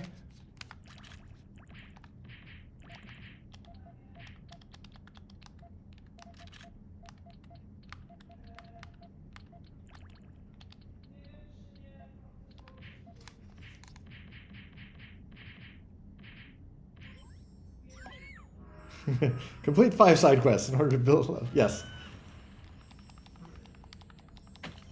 I am slowly defeating the side quests, though. You know, the store side quest is basically done. There's other, my partnership side quest, that's, still got to do that. Oh yeah, Betty is token purchasable, so if you have a gold pass, you get free Betty.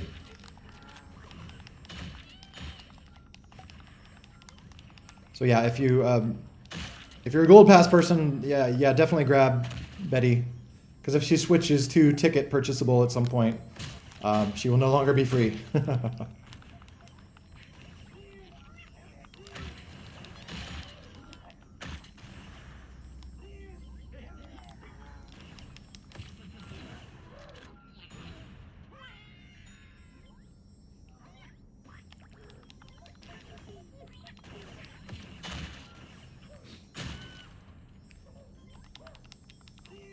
I'm wondering if we're hitting bandwidth limits when we get to like 6 players or something. It kind of feels like it's like not lagging, and then Once it gets totally full, it starts lagging a bit.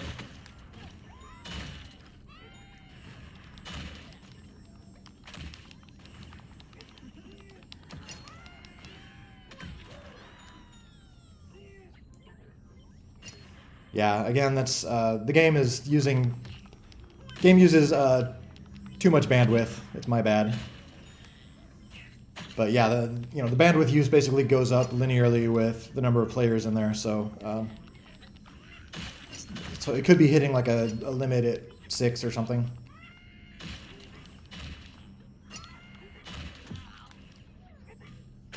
Is the server list not working for someone? 1 second. Is that are you in the JRMP port or in general? 1 second.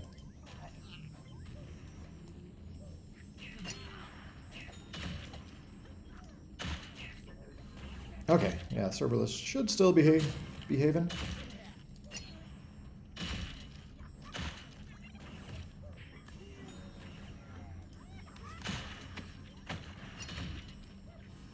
To get free Betty and Bomb Squad, you need Gold Pass.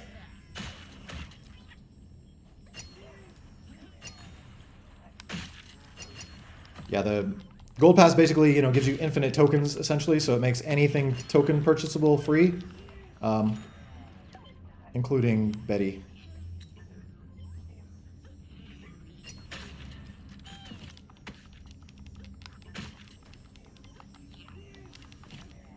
$35. Yes. The answer to all questions in the world is $30. Ah.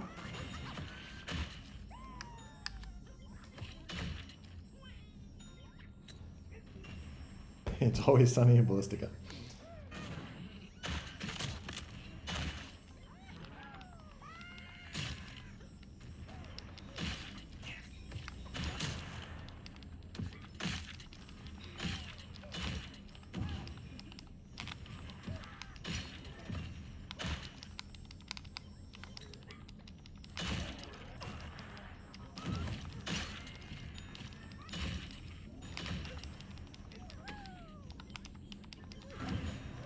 No.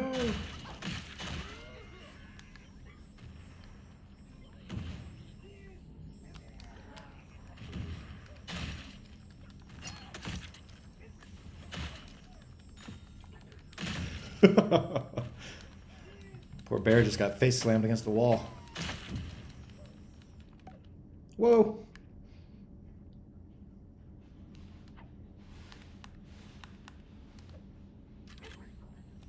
Huh. That was weird.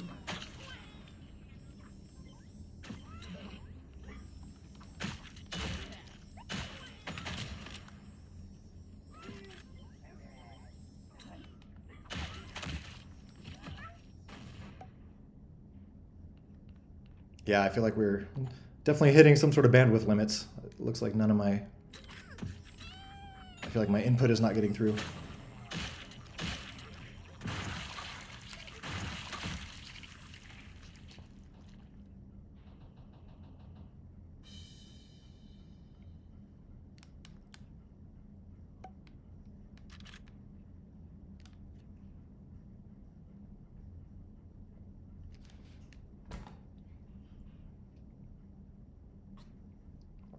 Yeah, it's fun to play stuff with different, switching things up.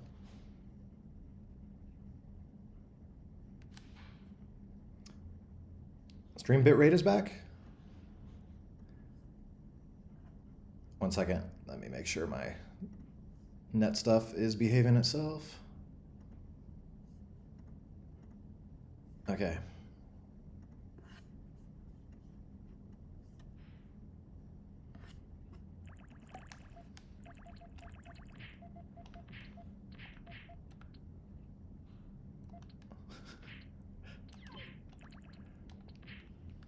Just not best at the game, but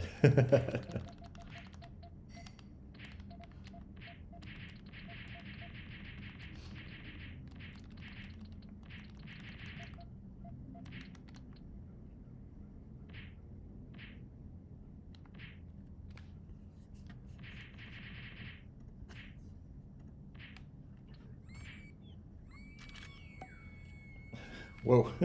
See, this is what I was talking about with if the game is out of sync, like it will be, or if a replay or something is out of sync, it will be snapping back to like the snapshots. But between that time, crazy stuff is happening. So this seems to be an extreme case of this. That's interesting. But you can see how often the snapshots are. It's like boink, boink, boink, boink.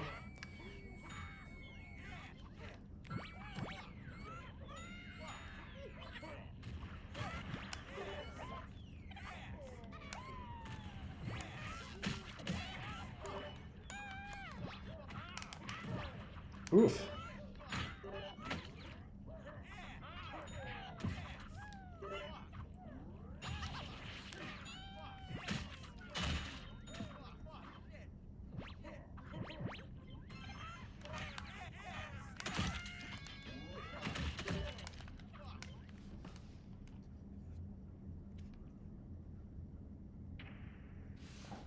Racist gamer. Good job, racist gamer.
No, I'm having fun. I feel like the lag is a little bit of a downside, but it's fun to see all the new stuff and modes and everything. It's behaving well at the moment.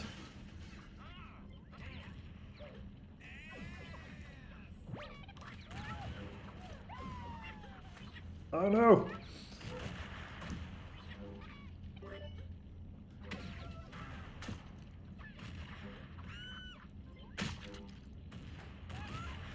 This does reinforce, I do want to get some sort of, for Scene V2 or something, some sort of like lag meter or bandwidth meter, I guess I should say. Just so you can like see how much data is getting sent out to players. If you're coding server stuff, you can, just to kind of like help avoid, you know, running a bunch of commands that actually send a ton of data. Because it's probably not super obvious like what those are. For instance, some people do like really cool effects where you're doing tons of like particle effects and things in like timers.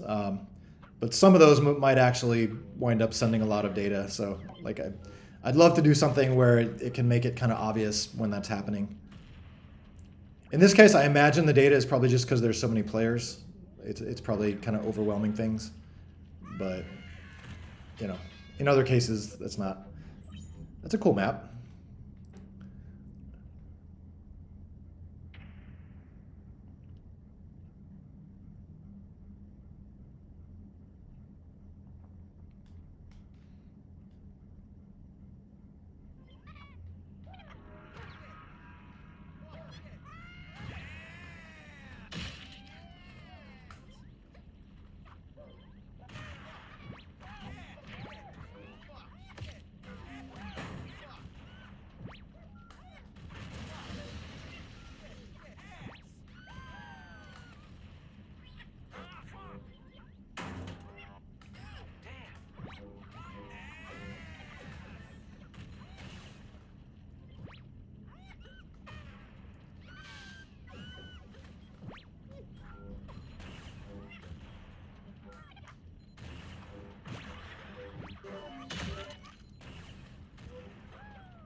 Yay, I won!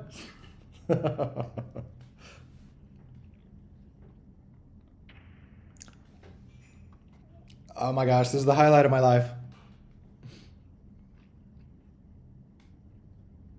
You can target Eric.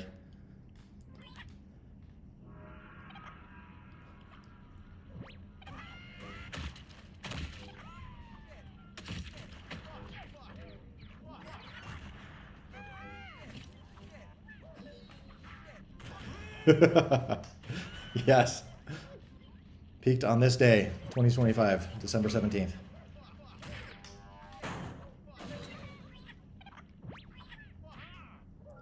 No, I always actually say my actual video game peak in life was, I think about 2000, let's see, this would have been like 2020, or 2003. I was playing the original Battlefield 1942, like religiously. I was like super good at flying planes.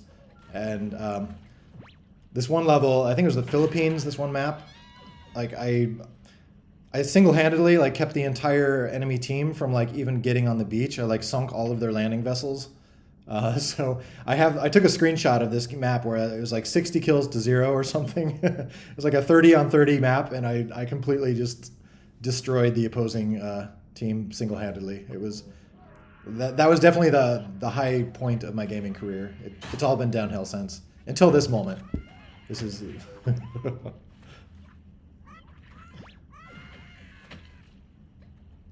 What inspired me to create Bomb Squad? Part of it was just like learning, like tinkering with rigid body stuff. I was wanting to learn like rigid body simulation, like dynamic simulation for animation stuff I was studying at the time. So I started just tinkering with doing it in a fun little like interactive environment. Also, I was just coding games for fun on the side, and so Bomb Squad just started as like a fun weekend project back in like 2004 or something. I didn't really expect it to like be this long-standing. It started out as some like fun way to learn stuff and something I could play with my friends. We used to have a lot of like LAN parties at the time. We'd get a bunch of friends together. We were all in college and play like Halo, like wire up a few like 3 or 4 TVs at one of like our apartment, and we'd get like huge games of Halo going. And so Bomb Squad was something we could play like while we're not doing Halo, like between rounds. Or then I would take it home and like play it with my cousins at Thanksgiving, on the big TV or something. So yeah, it just started out as a for fun thing, and stayed that way for years. And then about 2000, I don't know, a few years later, 2010 or something like that. Some friends of mine who had really good luck getting in on like the early App Store like craze. They hit #1 top selling game, or they hit the #1 top grossing game on like the Apple App Store in like 2009 or something. So they had a lot of success. But anyway, they played Bomb Squad with me, and they encouraged me to release it officially. So I spent a little time cleaning it up and then released it on the Mac App Store in 2011, I think. Even that was still kind of like, I wasn't intending that to be like a job or anything. It was just kind of a fun thing I was doing as a hobby. But it did quite well, and made more money than I expected. And so at some point I decided to just like make that my career, or kind of do the indie game thing for real. See, I love the clay textures on this map. Like, this is great. Like just like the fingerprints you can see up here, or just the fact that you can tell this is made of like clay. Like I love stuff like this. So in the future, if once we get to 1.8, and I'd love to include user-generated maps in some cases. So stuff like this would be a great candidate for getting added to the official store, if you're interested. Oh no!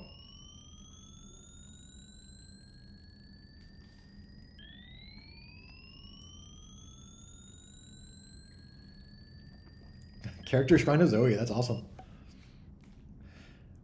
We need to get, I would love to get like 3D models done, or, just some little like figurines you could get at some point. That would be super cool. Or plushies, as we said. That's the most important thing.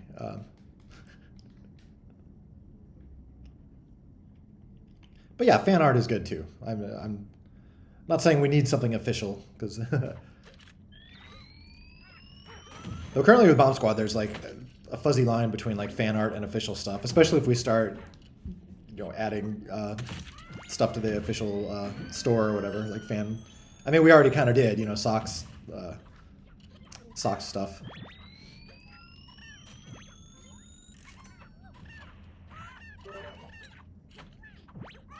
Betty is the most plushieable character. Betty, a Betty plushie would be good.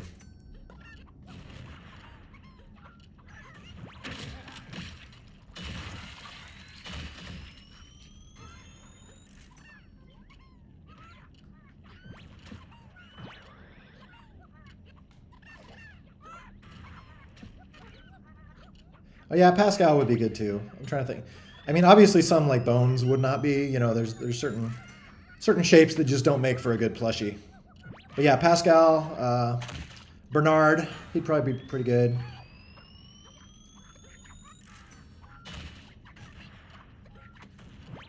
I'm trying to think what other. Jack Morgan wouldn't be too bad. He's kind of pillow shaped. Oof.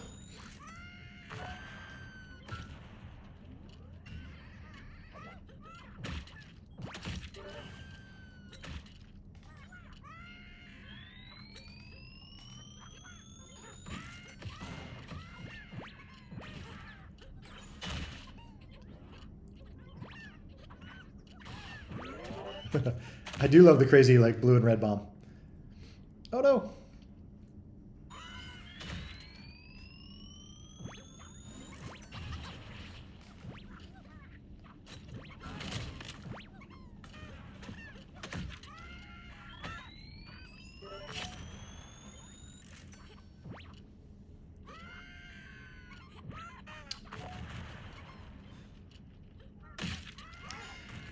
Yeah, I think there might be a bug in there where, like, if you're trying to leave the server, it like waits to hear a response from the server that you left or something like that, to where it can make the game stuck. I'll try to make that behave better at some point. I'm a little hesitant to go in there and like touch the classic networking code, just because I don't want to break anything. It's very old code. I would probably write it very different now. So. There's that part of me that just wants to write like scene v2 at some point with different networking code, and hopefully it'll just behave better. So it's tricky to know like what bugs to try to fix in like the old stuff versus just like leaving it be. Like it's it's good enough.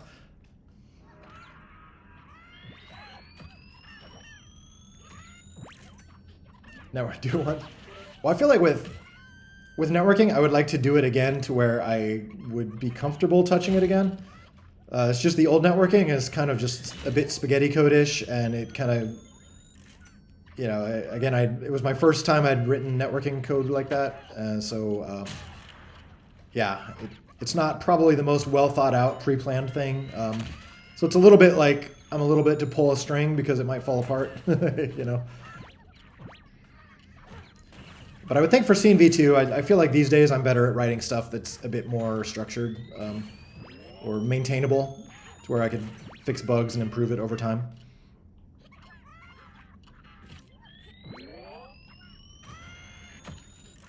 I think that happens with everything, though. Like, I remember there was a few years ago, there was an upgrade to, I think, Mac OS, and they changed like one of their old, like, core component, like their DNS resolver, and they had like this rewritten kind of modern, new, fancy one. But it didn't behave well, and so they wound up going back to their old like quirky one, even though their old quirky one was probably very like hard-coded and unmaintainable. But it was like, yeah, they just went back to that, and it worked well enough. I assume it was kind of one of the situations where like, just don't touch it. It's working, don't touch it. We don't know why. Oh, that's cute.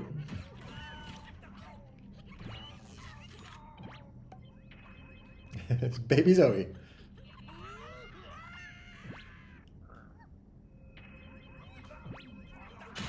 See, that'd be a cool like story, just like like a self-contained story about like baby Zoe growing up into like adult Zoe, and then you could have like kind of like the story you were writing with very like emotionally intertwined.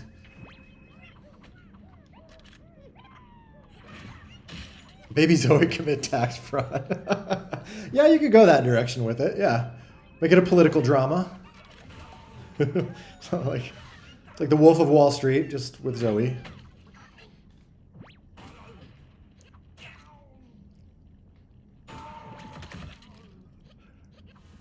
Dang boy. Oh no! Oh no! Unfortunate like auto bomb incident.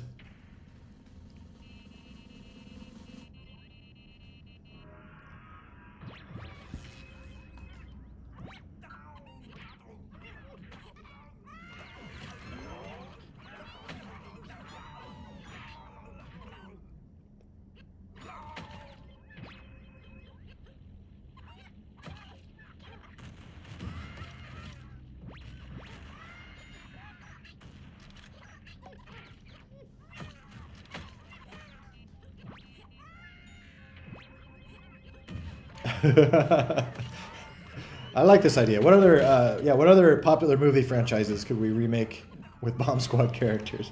Conan the Barbarian with Kronk, naturally. I mean, he basically is that character. 1.8 before Christmas. I wish, but unfortunately, like I said, I will be traveling tomorrow to my family's. Probably won't be coding a lot there. More like eating pie and other things. So yeah, unfortunately 1.8 before Christmas is not looking likely. Oh, that's cool.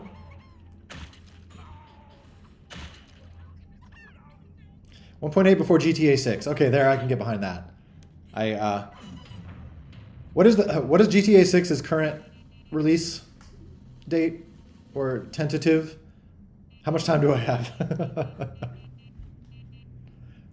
Fall 2026. Okay. I gotta like look two different places for these responses here. Fall 2026. Okay. Oh yeah. 1.8 is not that far out. I'm burning through these side quests. Zoe supremacy. Like the Born supremacy. The Born supremacy.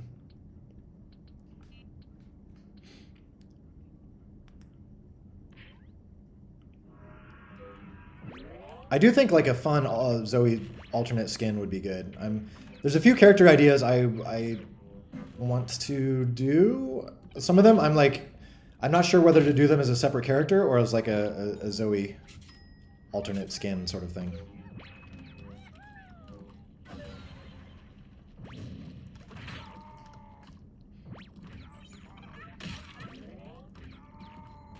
I love Juicebox Guy. Just gotta say it. I think I've said that before, but I just love him.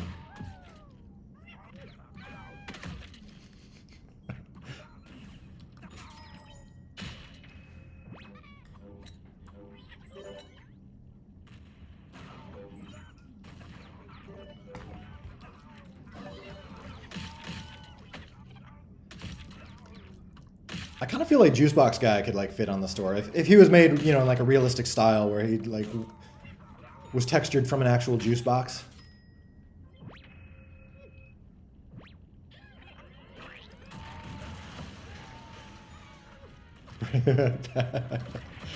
Breaking Bad, starring Pascal as Walter White and Santa as Jesse Pinkman. Okay. I'm trying to like picture that in my head, and it's not working. Like I feel like my mental imaging processing is not enough to like make that happen. It's like little sparks.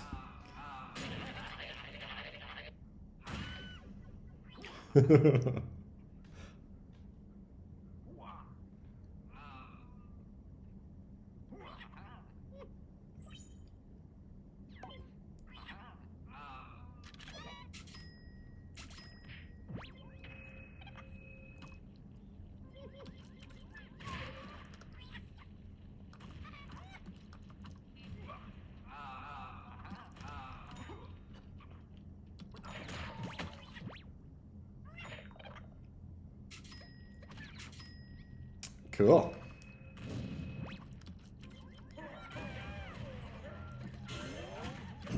Yeah, I like the design. Yeah, you're right. I feel like it's not like vanilla style, but it is fun style.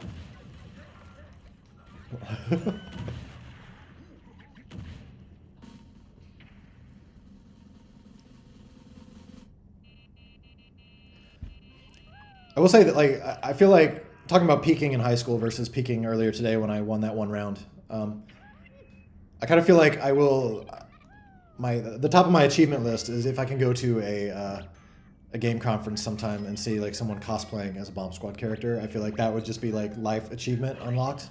like I'm done. Okay, I've set out what I want to accomplish.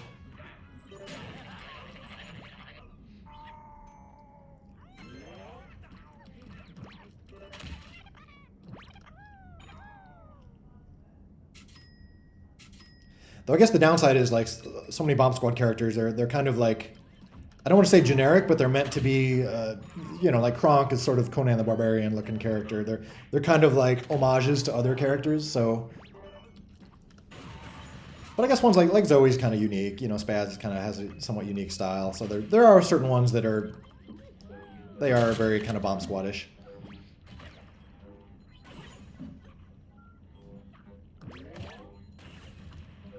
But yeah, I need to think about that in like making new characters. Is like need something very like, even if they're an homage to something else, need something very distinct so you could tell if someone's cosplaying that character. Like they're definitely cosplaying Kronk and not Conan the Barbarian, you know.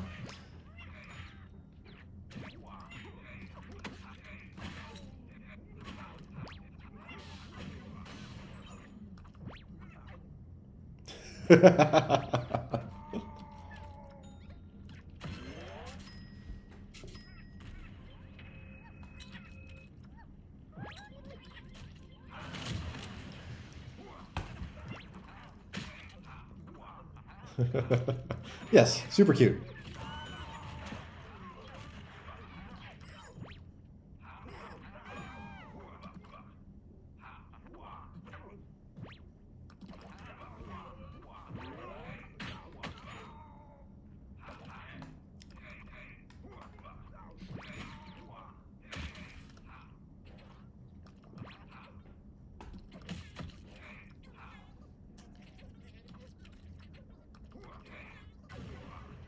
Yeah, that like homing bomb, it is a fun dynamic. I've wanted to like, I feel like that would be fun to have in the vanilla game, something like that.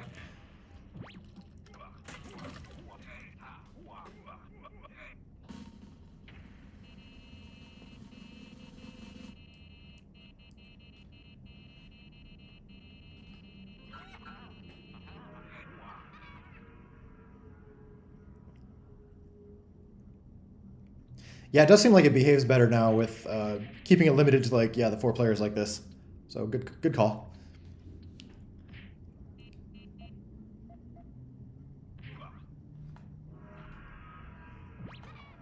Kind of feel like the threshold was like 6 or something. Like once we hit 6, it started to chug a bit.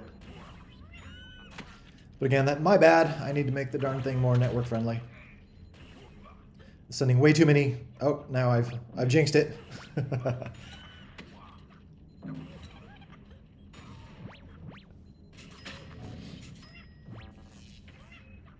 Well, I feel like a laptop should be able to handle it. It's mostly, I just wonder if, sorry if you answered before, but are you running on Wi-Fi or do you have a like Ethernet setup? I feel like that, yeah, I'm kind of wondering if Wi-Fi is the issue. If once the bandwidth hits a certain point, like Wi-Fi might start chugging a little. So to where like, I would think your laptop probably from a power perspective is totally fine. But yeah, if there's any way you can run with like an Ethernet cable going into your router, like that might resolve all the issues.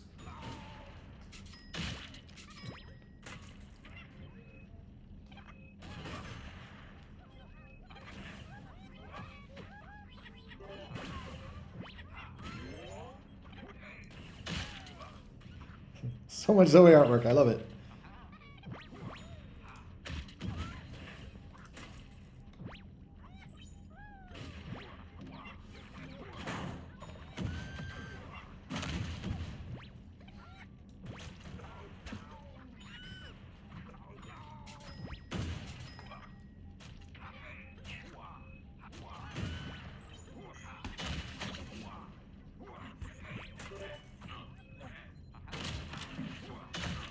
Yeah, me too. This is awesome.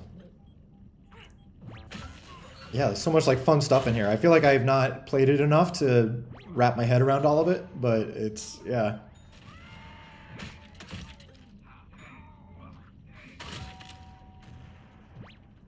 Like I said, it's super cool to yeah, keep it alive. Also, I know I'm making making it hard for people by changing stuff. Hopefully less so now. I think the game is at a place where hopefully if you build a mod now, it'll be somewhat easy to keep it working.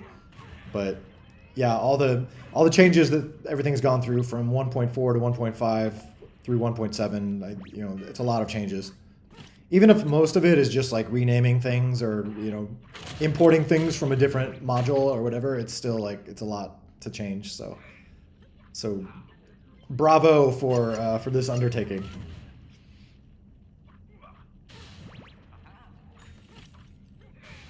Super cool map. I like the simplicity of it. It's kind of fun to like be in the middle of stuff like that. So yeah.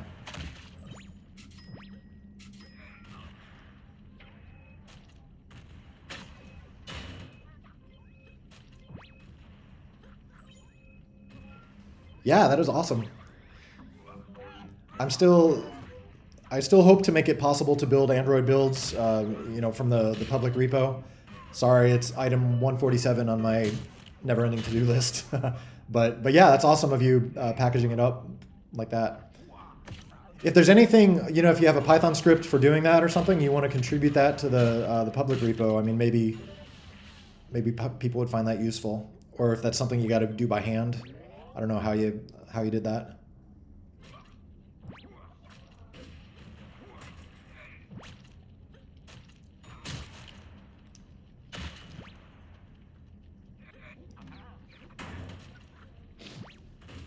I know there's things like you have to like build a manifest file for all the assets and stuff like that. Do you have a script for doing that? Or I know people were asking about that way back in the day.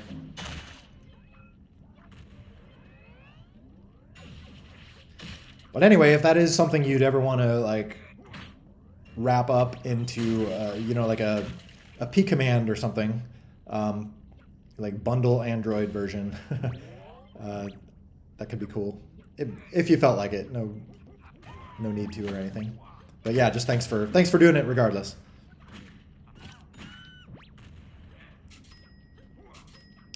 Yeah, exactly. This is what I mean. Like this is what I want to get in the public repo is, yeah, make prefab Android, blah blah blah.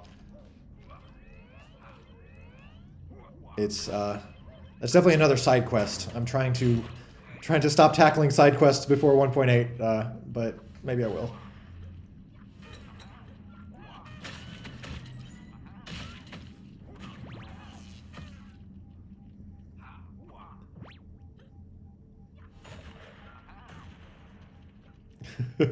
What is that?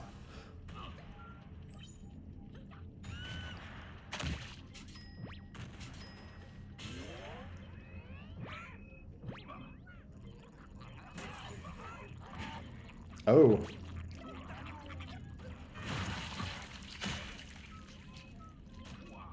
Yeah, probably the best thing would be for me to just get the darn, yeah, the public repo stuff, prefab builds going. It'll probably be something, I don't want to say hacky, but it'll be like, I'll probably have like a vanilla, it'll probably like grab a vanilla version of the game and just like replace the data portion.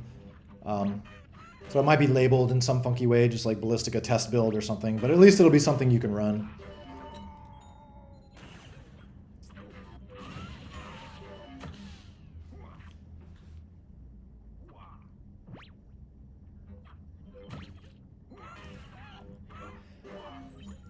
I am curious how many like modders are on Android, things like that. I know like if you look at the player base, like the vast majority of the players are, you know, the Google Play version, just because it's just how it works out. But I know like modders are more likely to be running like Linux or Windows or Mac sometimes or whatever. But I am curious how many modders we're sort of losing by not really making it easy to, you know, mod or whatever the Android builds, or how many we could gain, I guess we should say, by if it were easier to muck around with making Android builds. Cool, cool.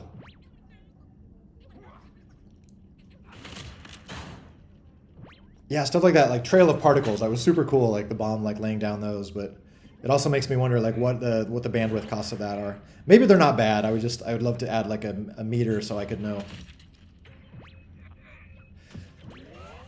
Yeah, it does seem like they're locking Android down more and more in terms of like disk access and things. I know we need to update. That's come up repeatedly, like update it to where we can have the user like grant access to a mods directory or whatever.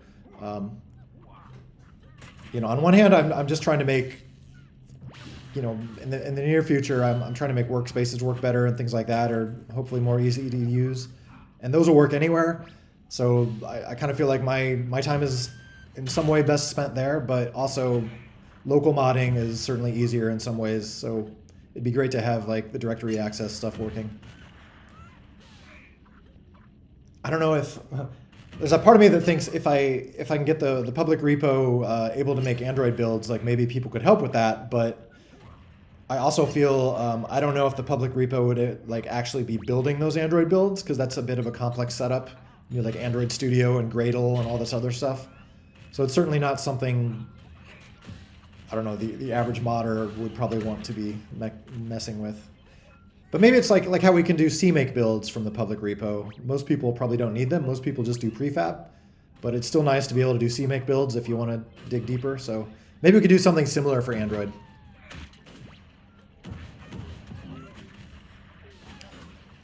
Yeah, I mean, that's part of my reasoning for like workspaces and stuff, is they literally will work. They should work anywhere the game runs, because whether it's iOS or Switch or Steam or anything, like the game should always have access to its own like internal like file area, and that's all what Workspaces uses. It like downloads the workspace to the game's like internal areas and stuff. So that should work anywhere, because the game needs to be able to write files for like config files and things like that. So so if someone's modding with Workspaces, modding on iOS should be just the same as modding on Android or whatever. So like I said, that's why I want to make that work as well as possible. Oh, sorry, what was that last thing I missed? Oh, I guess I can see. Merp. Bomb Squad on Steam remain DRM free. Is that an option on Steam? Can you decide whether it's got Steam DRM or something? Or like I'm curious about okay. And is that a beneficial thing? Like what are the upsides of being? I guess can you briefly mention like what the upsides versus downsides are? Choice of DRM is up to the developer. Okay. My thought is like if it helps the modding community for DRM free, like I'd vote that.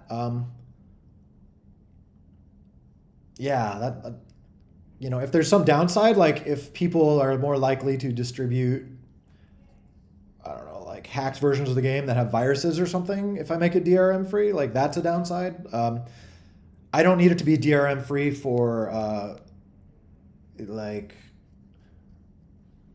like root checking type stuff, or like to see if people have hacked the game. Like I really want to move to a place where that's all like server side, to where like you can do whatever the heck you want with your client, and if you connect to the server, like if you can still connect to a server, like that's fine.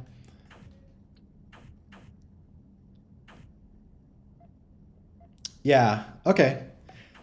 In that case, yeah, I will probably make it DRM free then, as long as there's no, like I said, I would worry about downsides, like if virus scanners are going to prevent it from launching or whatever. But that doesn't really happen. From what I understand, that doesn't happen with Steam stuff anyway, right? Like Steam is kind of, if you get something through Steam, it's not going to be like blocked by a virus scanner, is it?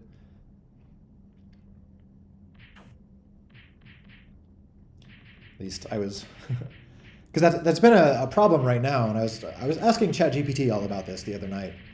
Is that a lot of times Bomb Squad will get flagged as, being a virus or something, or having whatever. And I think that's just because it's not really recognized, or it's not that it actually like sees something in it. It's that it's just like an unknown binary from like a random website, to where I don't think Steam stuff has that problem, but like if being DRM free did contribute to something like that would be a downside. In general, though, it sounds like probably the right choice is not having DRM. Wait, what? Spaz appeared in another game?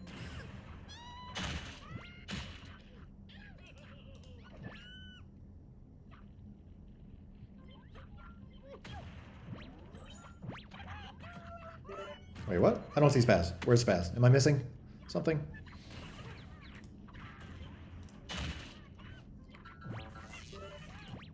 Oh, just the name. I was looking for the nickname, or yeah, I was looking for the character, like the model or something. Oh, sorry.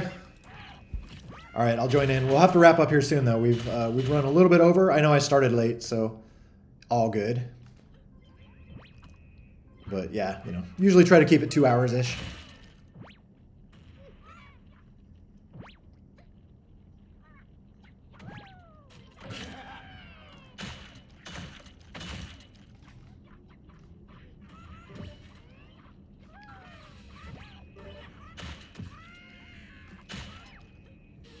Yeah, I will hop into DMs right after we're done here. Or yeah, I'll hit Mickey first.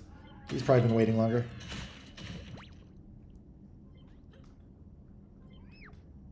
What do healing bombs do? Should I be not throwing them at friends?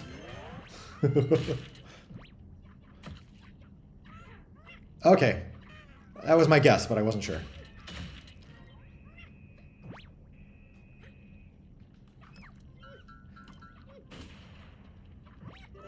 Yeah, like I love those like tons of sparks getting fed out. Like I said, I'm just like I'm curious if that's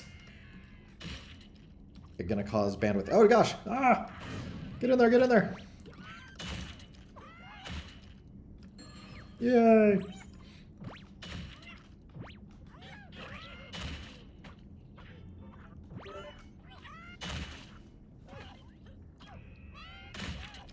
Sure. Could you have them? Well, yeah, I should just check my DMs, or if you could mention their names to me or something. I need to. Yeah, the send in.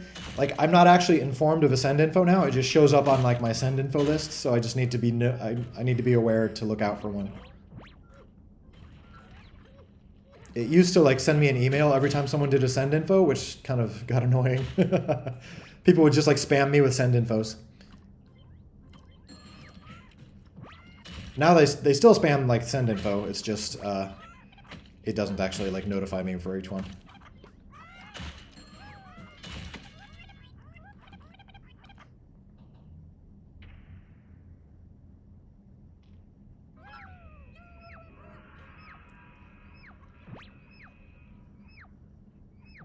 What? What?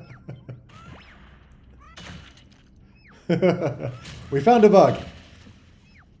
Like, this is an interesting dynamic.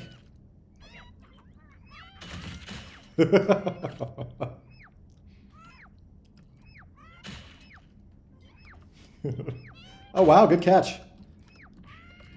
And now you have to jump off the cliff at just the right time to return the flag. Let's see if it's possible. This is a... Oh, hey, it worked. Okay, that's actually... Okay. You don't have to jump off.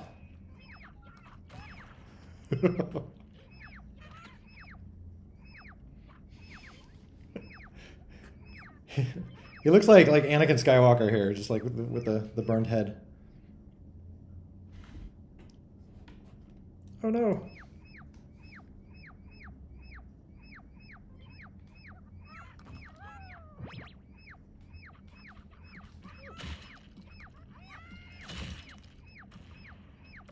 Yeah, this is the eternal question, is what does Spaz's head look like?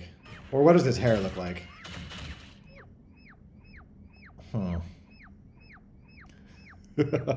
Yes, it fills the whole helmet, yeah.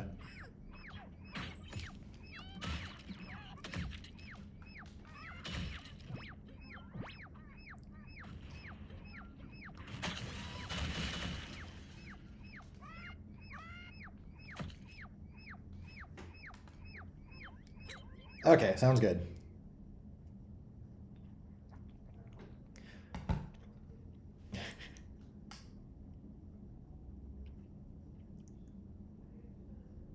Poor Kronk. Oh.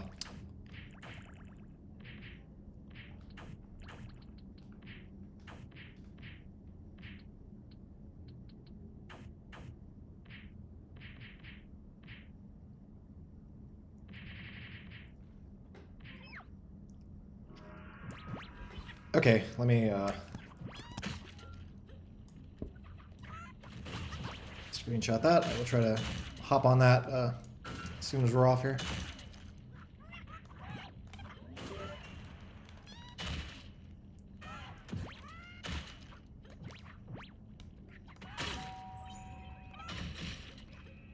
Oh, crap. Well, thank you guys for doing this. This has been fun. We haven't done any like mods in a while, so it's nice. Need to see something classic.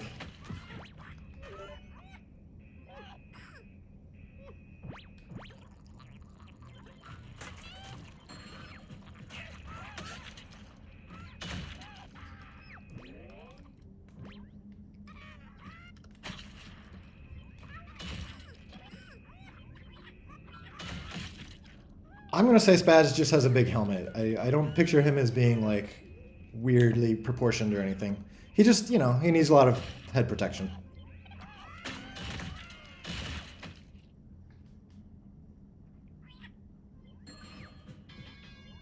You know, I think his head's about the same size as Zoe's, just a little, you know, a little less hair.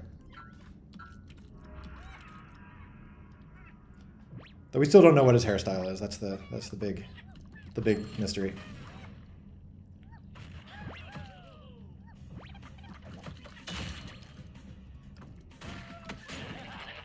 Lost all my stuff after upgrading my account a few weeks back. Amine, or not anime. I read that as anime. Yeah, I could take a look at his too. I'm curious in, like, I do get the occasional reports of people, yeah, losing stuff when they upgrade. I'm curious if that's like player ID changing or like what's happening there, but I can poke into it.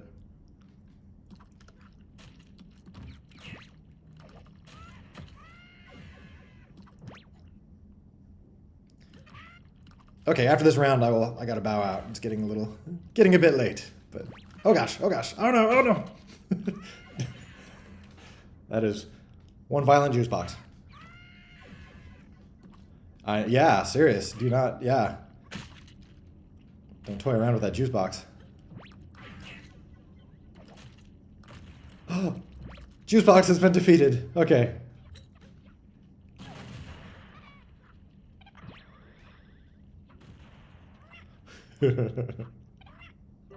Oh, racist milk. Okay. Racist milk box.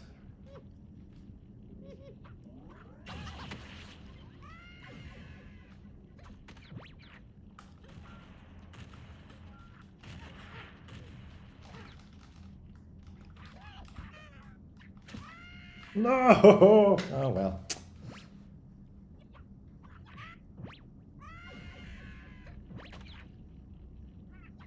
Oh, man, we got two more racist juice boxes to defeat. This is going to be rough. Go, Varksom. Good punch, good punch. Yeah, get that juice box. Oh, no. Oh. Oof. Oh, no. Not looking good for Scare. Oh, nope. Oh, gosh. Oh, gosh.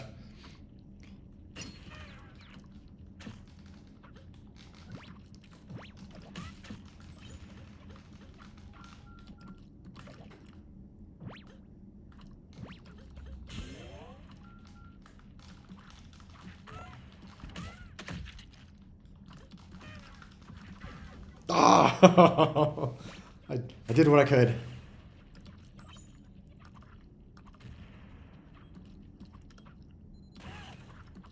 Go, alien. You're our only hope. You must defeat the racist juice box.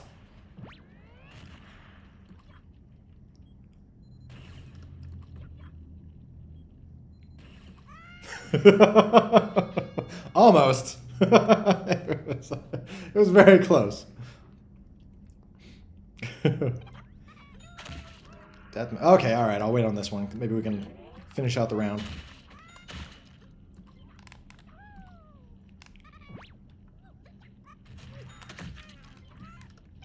Yeah, a little anticlimactic, but what can you do?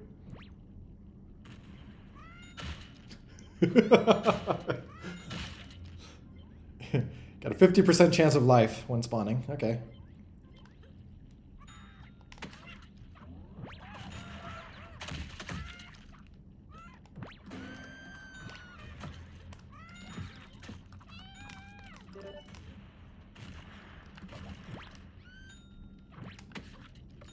Haha!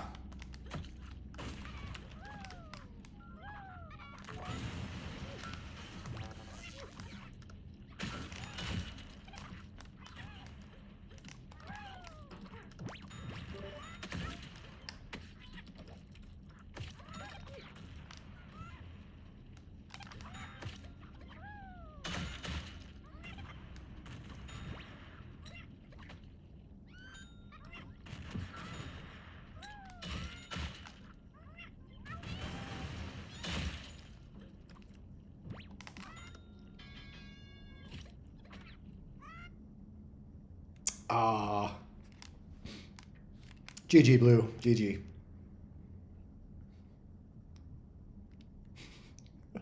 Darn racist milk.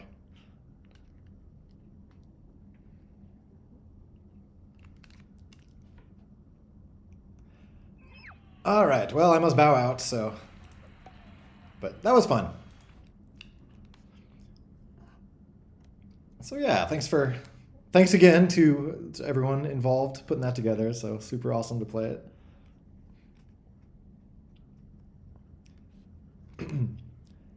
Yeah, a bit. I mean, for me, it's anytime you hop into a mod like that with a ton of new power-ups, for me, it takes a while to wrap your head around them. I feel like I was starting to get it, so it wasn't like an overwhelming amount of them. But yeah, it was fun to mix it up. So cool. Now we'll have to wrap it up for the day. The last thing, what have we discussed today that would be a good title for the YouTube? Yeah, lag was a little detrimental there, especially once we had like the 6 or 8 players going. But it wasn't bad when with the smaller counts. So it's always sunny in Ballistica. Okay, that could work. So. Anyway, I'm going to bow out now, so thanks everyone for joining in. Any of you celebrating Christmas, Merry Christmas and Happy New Year and all that coming up.